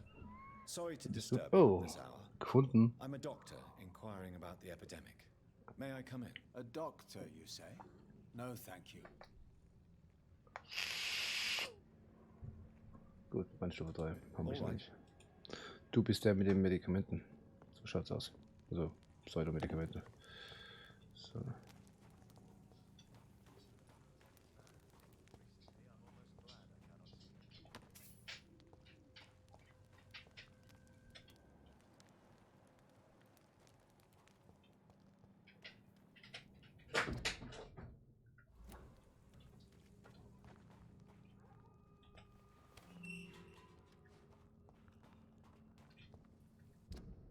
Ja, wir sind einfach so in einem anderen Bezirk.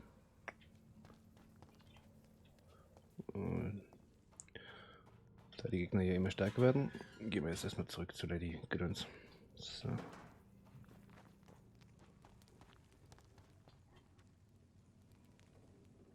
Falls wir den Weg finden.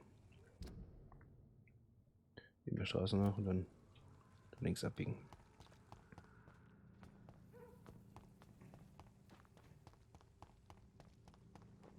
Minimap wäre cool. Oh, oh, oh, oh, fuck. Ich weiß, was du bist. Und das will ich nicht. Fuck. Nein, noch nicht. Dafür sind wir bei weitem noch nicht stark genug. Autschen. Ja, sag ich. Hör auf mich zu schießen, du auf.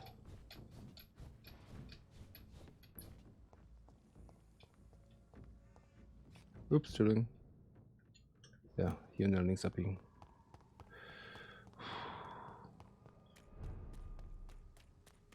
Shit. So.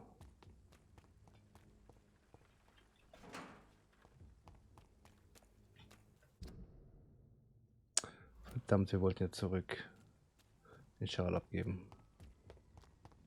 Na gut.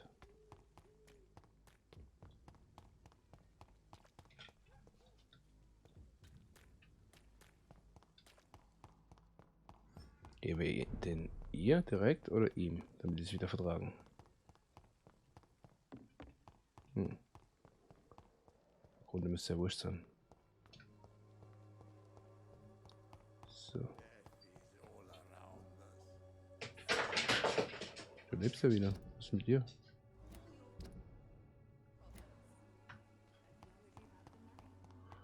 Darius, was machst du? So.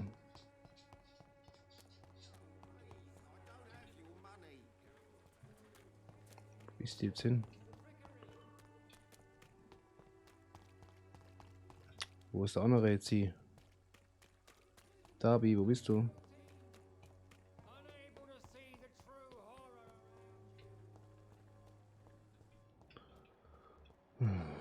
Pfarrer Dingsums. Christina.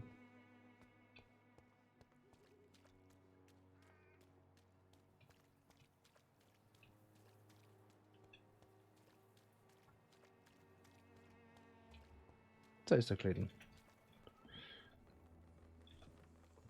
Good evening.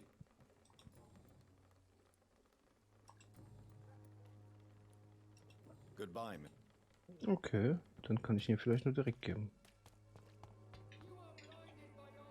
Good evening, Christy. Change. Could this be the scarf you lost, Miss Popper? It is much more than a scarf to me. It is the only thing that connects me to my family and my country. Thank you so much. Oh, ich mir sogar Geld geben. Ja, aber ich konnte ihm eben nicht geben. Goodbye, Miss. Take care of yourself as best you can. Na gut. Jetzt aber zurück.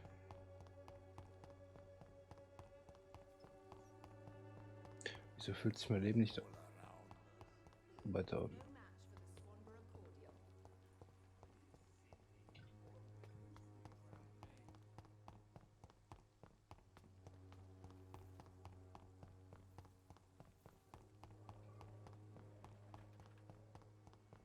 Aber er wollte den Schal eben nicht nehmen.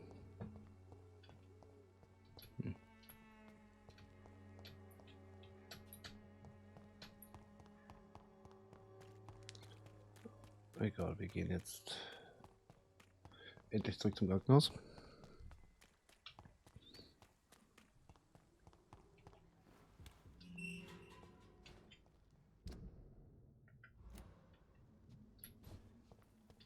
Human blood. Whoever left these marks did so deliberately.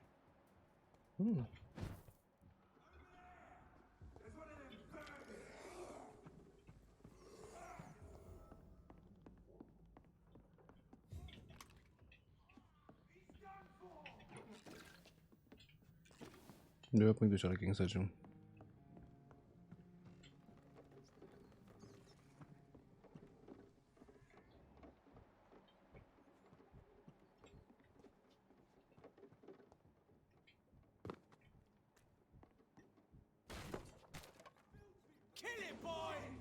Verdammte Scheiße.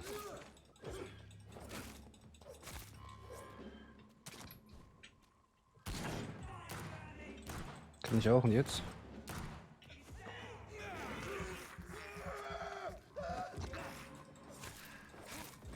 Boah, das wird hart. Das hat immer so kleine Affen noch dazu spawnen müssen.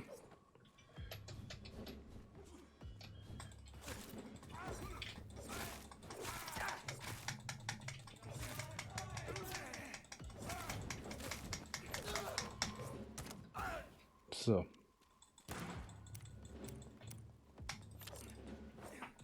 Dann eben so.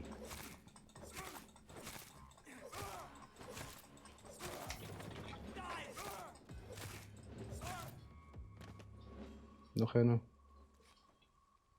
Danke.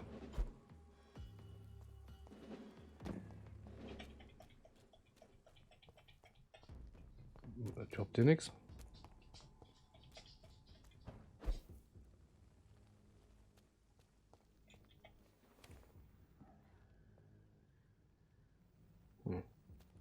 Wow.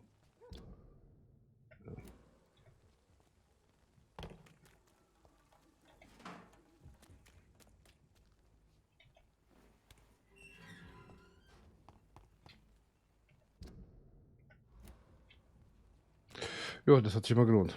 Puh.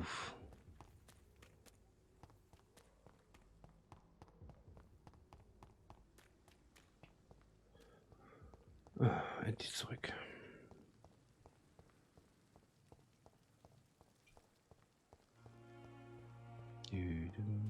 Da ist die Musik. Sehr schön. Wieso da? Ich Billy? Ja, bist du.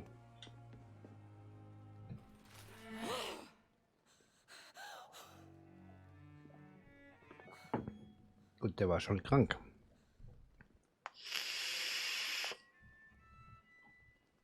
I would ask you to avert your eyes, sir. Or did you not know it was rude to stare? I knew it. Speak up, Dr. Reed. I like a man who speaks his mind.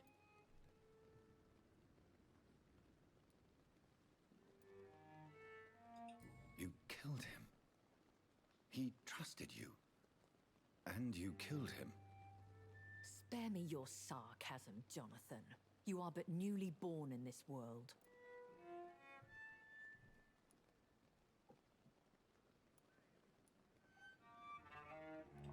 So in the end, the accusation was true, wasn't it? The situation is somewhat awkward nonetheless. I have not been observed sustaining myself for many decades. I have to say I'm a trifle embarrassed. Anyway, I have concluded my inquiries concerning your blackmailer. I see.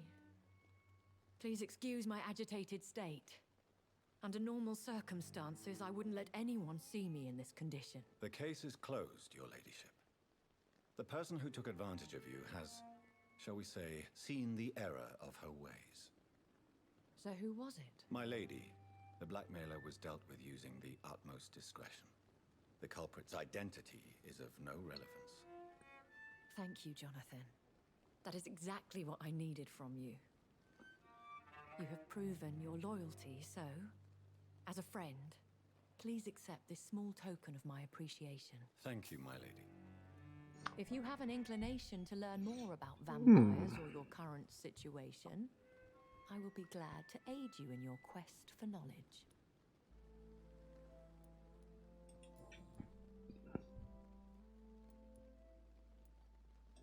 Why did you save me in the canning factory? Yeah, why? I could hardly stand by and watch such a promising young blood as yourself be torn to shreds by some gutter scowl. William Bishop wasn't the vampire that created me then? No, Jonathan. Whatever their strength and demeanor, Scowls are the progeny of careless vampires. It cannot be the other way round. What type of vampire is a Scowl? Not a true vampire. The deformed offspring of lesser vampires. It is a shame these creatures run wild, slaves to their baser instincts.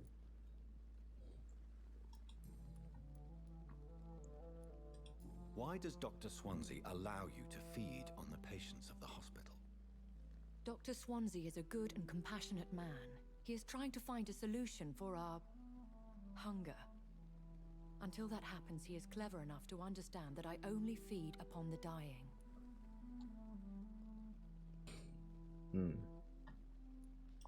What do you know about this Brotherhood of St. Paul's Stole? The Brotherhood is well known amongst London vampire society. As long as our kind is discreet, and as long as they do not interfere, we have come to a mutual understanding. Okay. And no one suspected you of the murders? As you well know, suspicion has recently fallen on me of killing for pleasure. But you have my word, Jonathan. I take no pleasure in taking a life. I know this is beyond the pale, but may I inquire your age? Really? And I thought you were gentlemen. If you must know, I'm 27.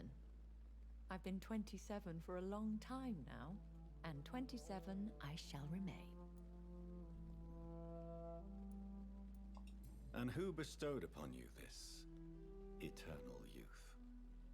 My maker. He left this isle a long time ago. Very well. But I believe there is more to this than you are saying. A lady has to have some secrets. Na dann.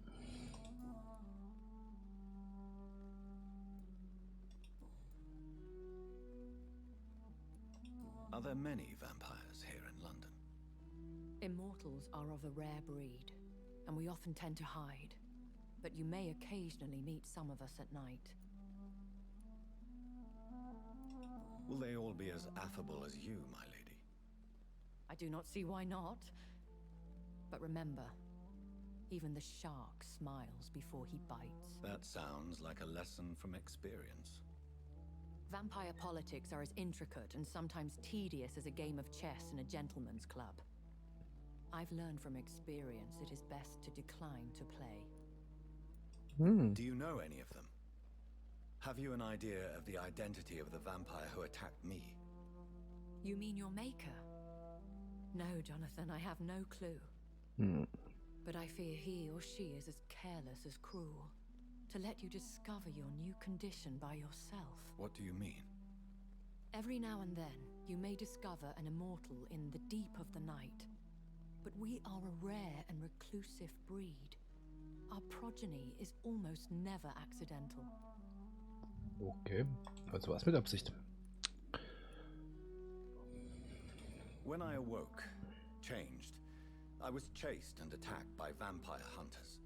Prepared and well-trained. Though I can't be certain. More than likely, it was the once glorious Guard of Priwen.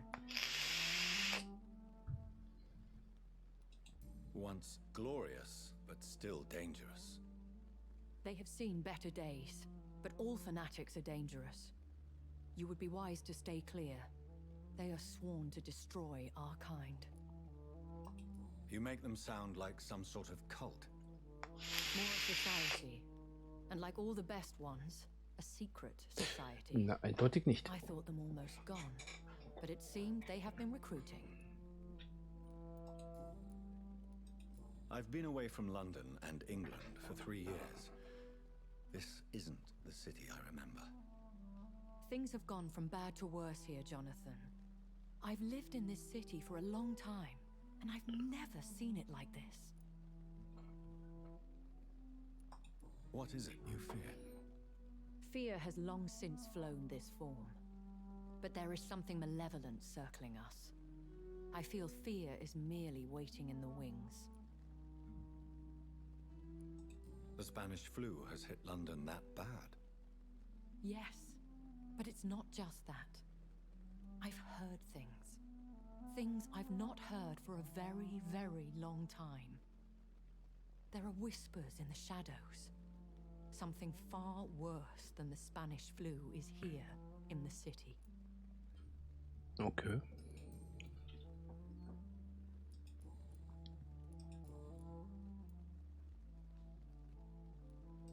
I don't understand. Why was I created and then left for dead? That is a question only the one who made you can answer. It's not normal practice. I doubt even if you find him, he will answer you, considering how cruelly he treated you. Nicht die normale Praxis, okay.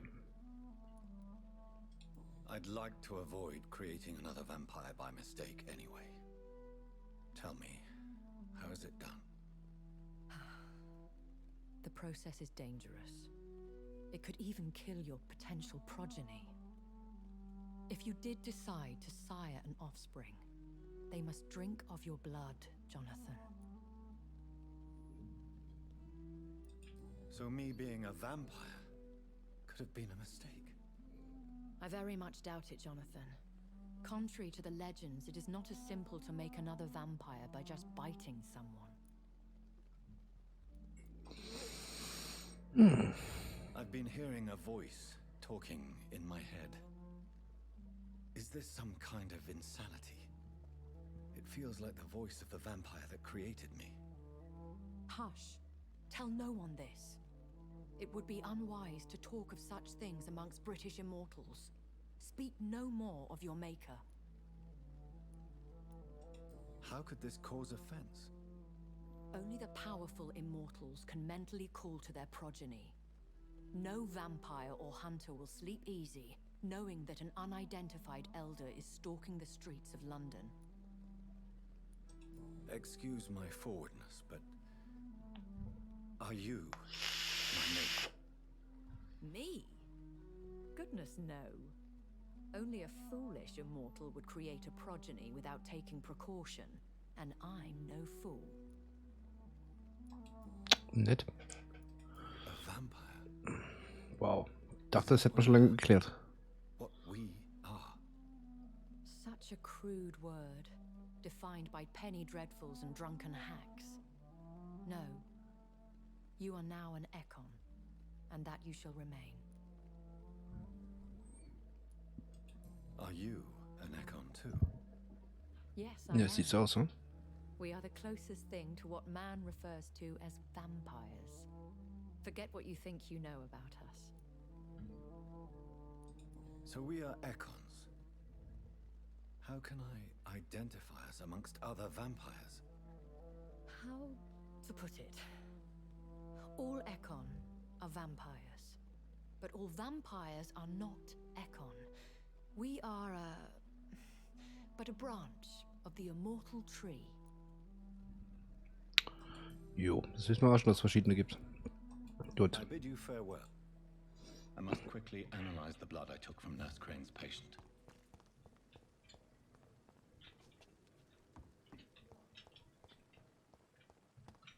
Wie schaut eigentlich der Bezirk hier aus?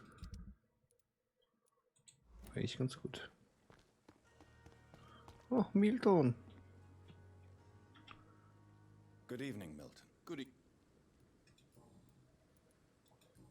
Hier waren wir eh schon durch, oder? I'd like to... Wise choice. Wise choice. Gewöhnlich, gewöhnlich, gewöhnlich. Gewöhnlich, gewöhnlich, gewöhnlich. Guck mal an. Was zum Verkaufen.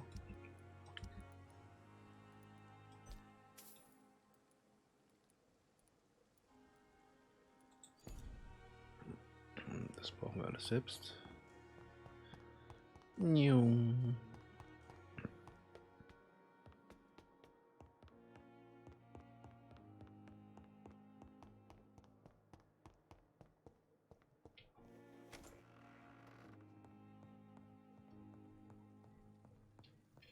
Schon dabei. So. Analysieren.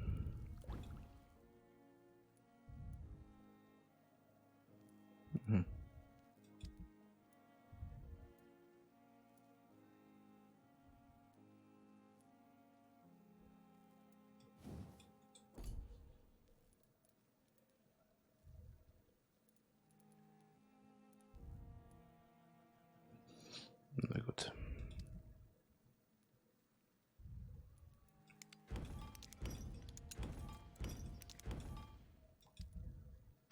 Kann ich das nicht irgendwie?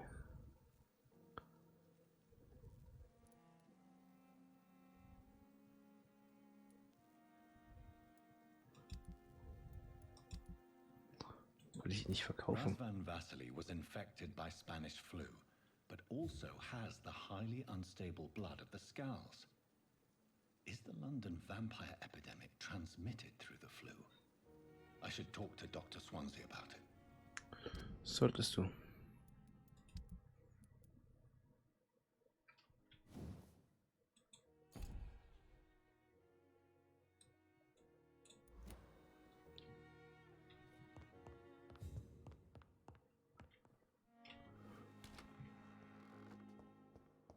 Jetzt gehe ich da rein und schreibe wieder Not yet. Not yet.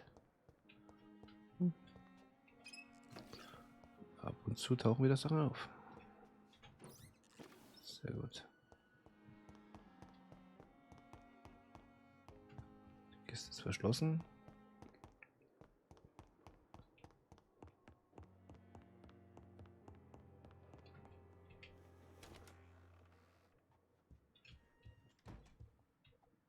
Der ist auch da. Schauen wir erstmal, ob wir irgendwas plündern können. Ja, können wir.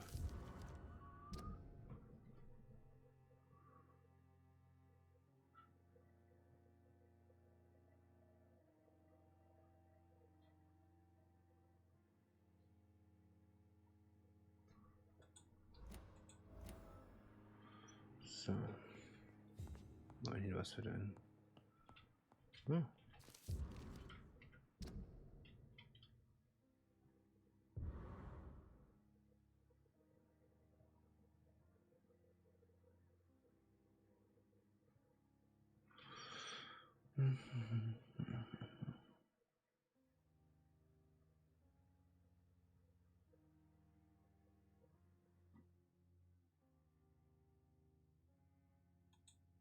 Okay, noch mehr Hinweise.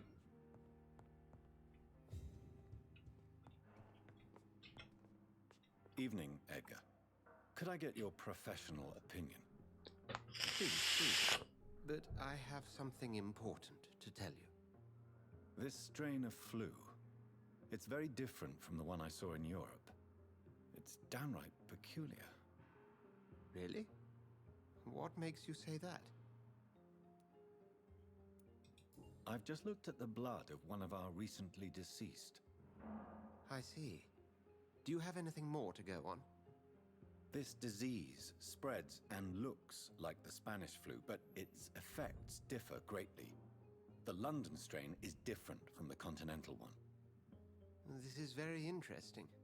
Did you find something else?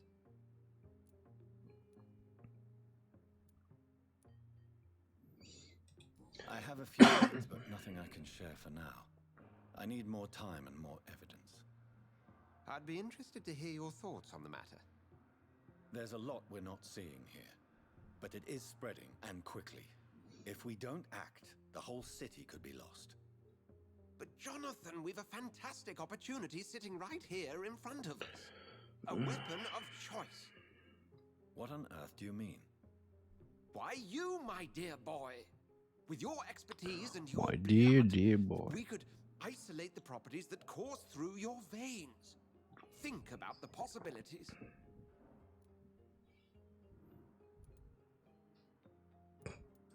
I admit it did occur to me. Blood seems to be the common factor in all of this. I totally agree. We're in uncharted territory here. Maybe it's just wishful thinking, but imagine the possibilities. We'll discuss this more later. Thank you for your time. No, thank you, Jonathan. But as I said, I needed to talk to you. I have some rather bad news. Okay. Yes? I'm afraid it's your sister. My sister? She's to be buried this evening at Whitechapel Cemetery. Your mother published the obituary this morning. I see. I'm sorry, Jonathan. Please accept my condolences. Gut, war das alles? I need to talk. Please do. So you manage a hospital financed by a vampire? Yes, Pembroke was founded by Lady Ashbury. She's also our largest donor. If I may inquire, how did you meet her? Well, Jonathan, she sought me out and offered me the position. It's been a very profitable partnership for both parties. A convenient yet expensive way to have a fresh supply of blood on hand, day and night, don't you think? All vampires drink blood by nature. Me, I praise the lady's exemplary moral fiber.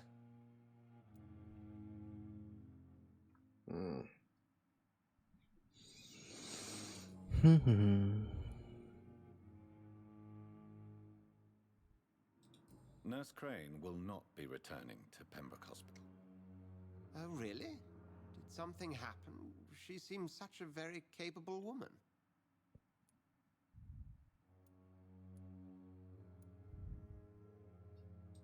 Perhaps too capable. Nurse Crane also ran an illicit dispensary in Whitechapel. I had to ask for her resignation. I see.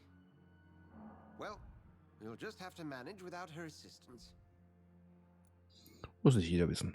Do you know anything about the vampire hunters in the East End? Without a doubt, it's the Guard of Priwen. Zealots to the last man. Where do they come from? Once they shared the Brotherhood's ideology on non-intervention. But they concluded vampires were a scourge.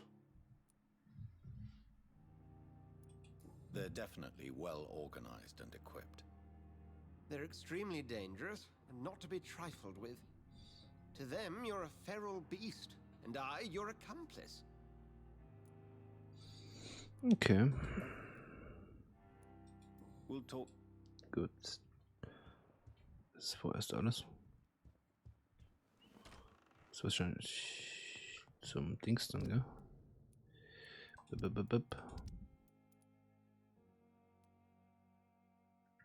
Ja, ich muss dann zum Friedhof und meine Schwester besuchen.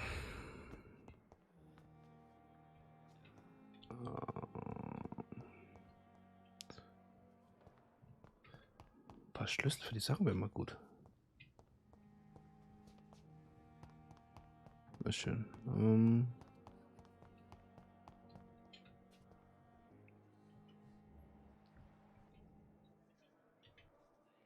I'm quite big.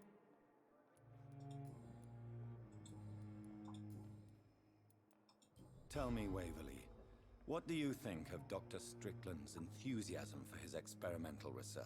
Strickland is playing with his patients' lives for pride and glory. Now that, sir, is unethical. Are you thinking about something in particular? Harvey Fiddick needs delicate surgery. I believe we should stick to the usual procedure, but my young colleague obviously disagrees. Why do you wish to lead this surgery? I strongly believe that Mr. Fiddick should not be butchered to test an unproven procedure.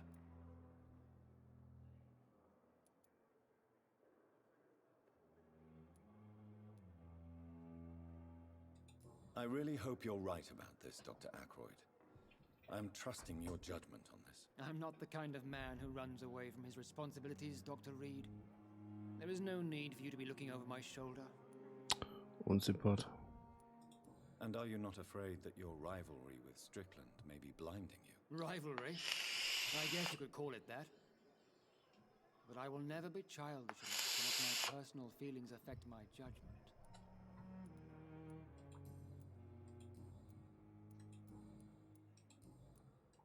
Thank you for your time. We'll talk later. Gibt's für die irgendwas Neues? Nein. Sag mal. Ich habe mich gerade angesprochen. Good evening. Good evening. Aber mit dir bin ich glaube ich schon komplett durch. Genauso wie Milton, ja. Goodbye. Aber vielleicht haben die Schlüssel bei sich und wenn ich einen von denen umbringen kriege. Das wäre mies. Wer bist du?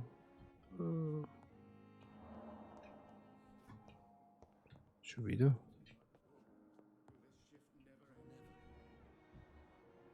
Strickland. Good evening, Doctor. And good evening. Tell me, Thoreau. He refuses to admit that your blood... What Dr. Ackroyd really said is that you lack... It's a false conceit. Dr. Ackroyd secretly envies your reputation. His jealousy blinds him. I'm not the real target here.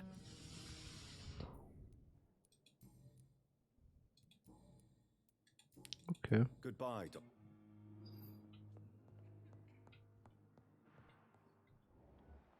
My sweet girl. Um dich geht's ja. Good evening. Good evening.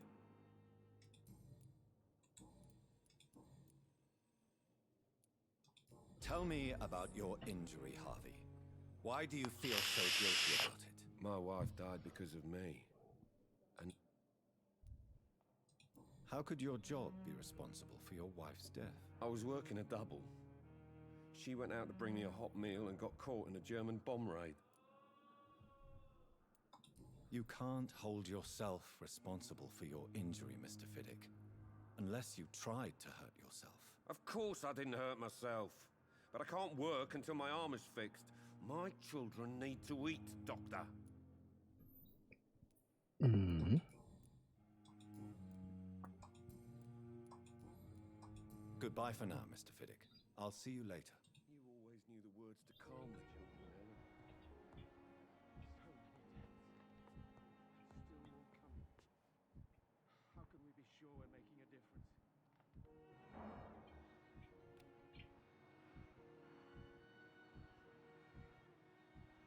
I will not let you down, my boy.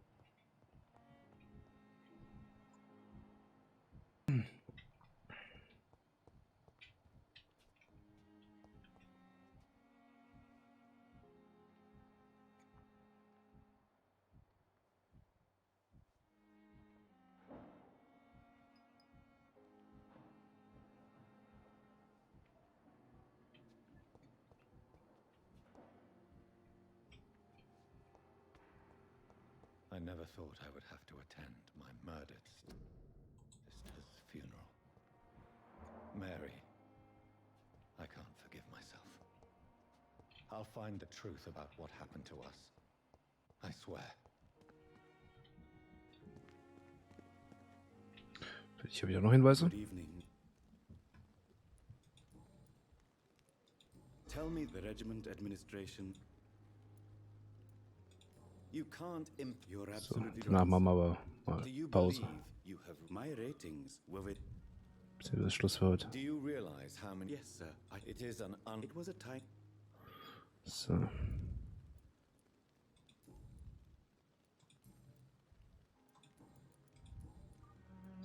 Gut, bei dem haben wir alles aufgelöst. Goodbye, Mr. Dann machen wir mal Schluss für heute.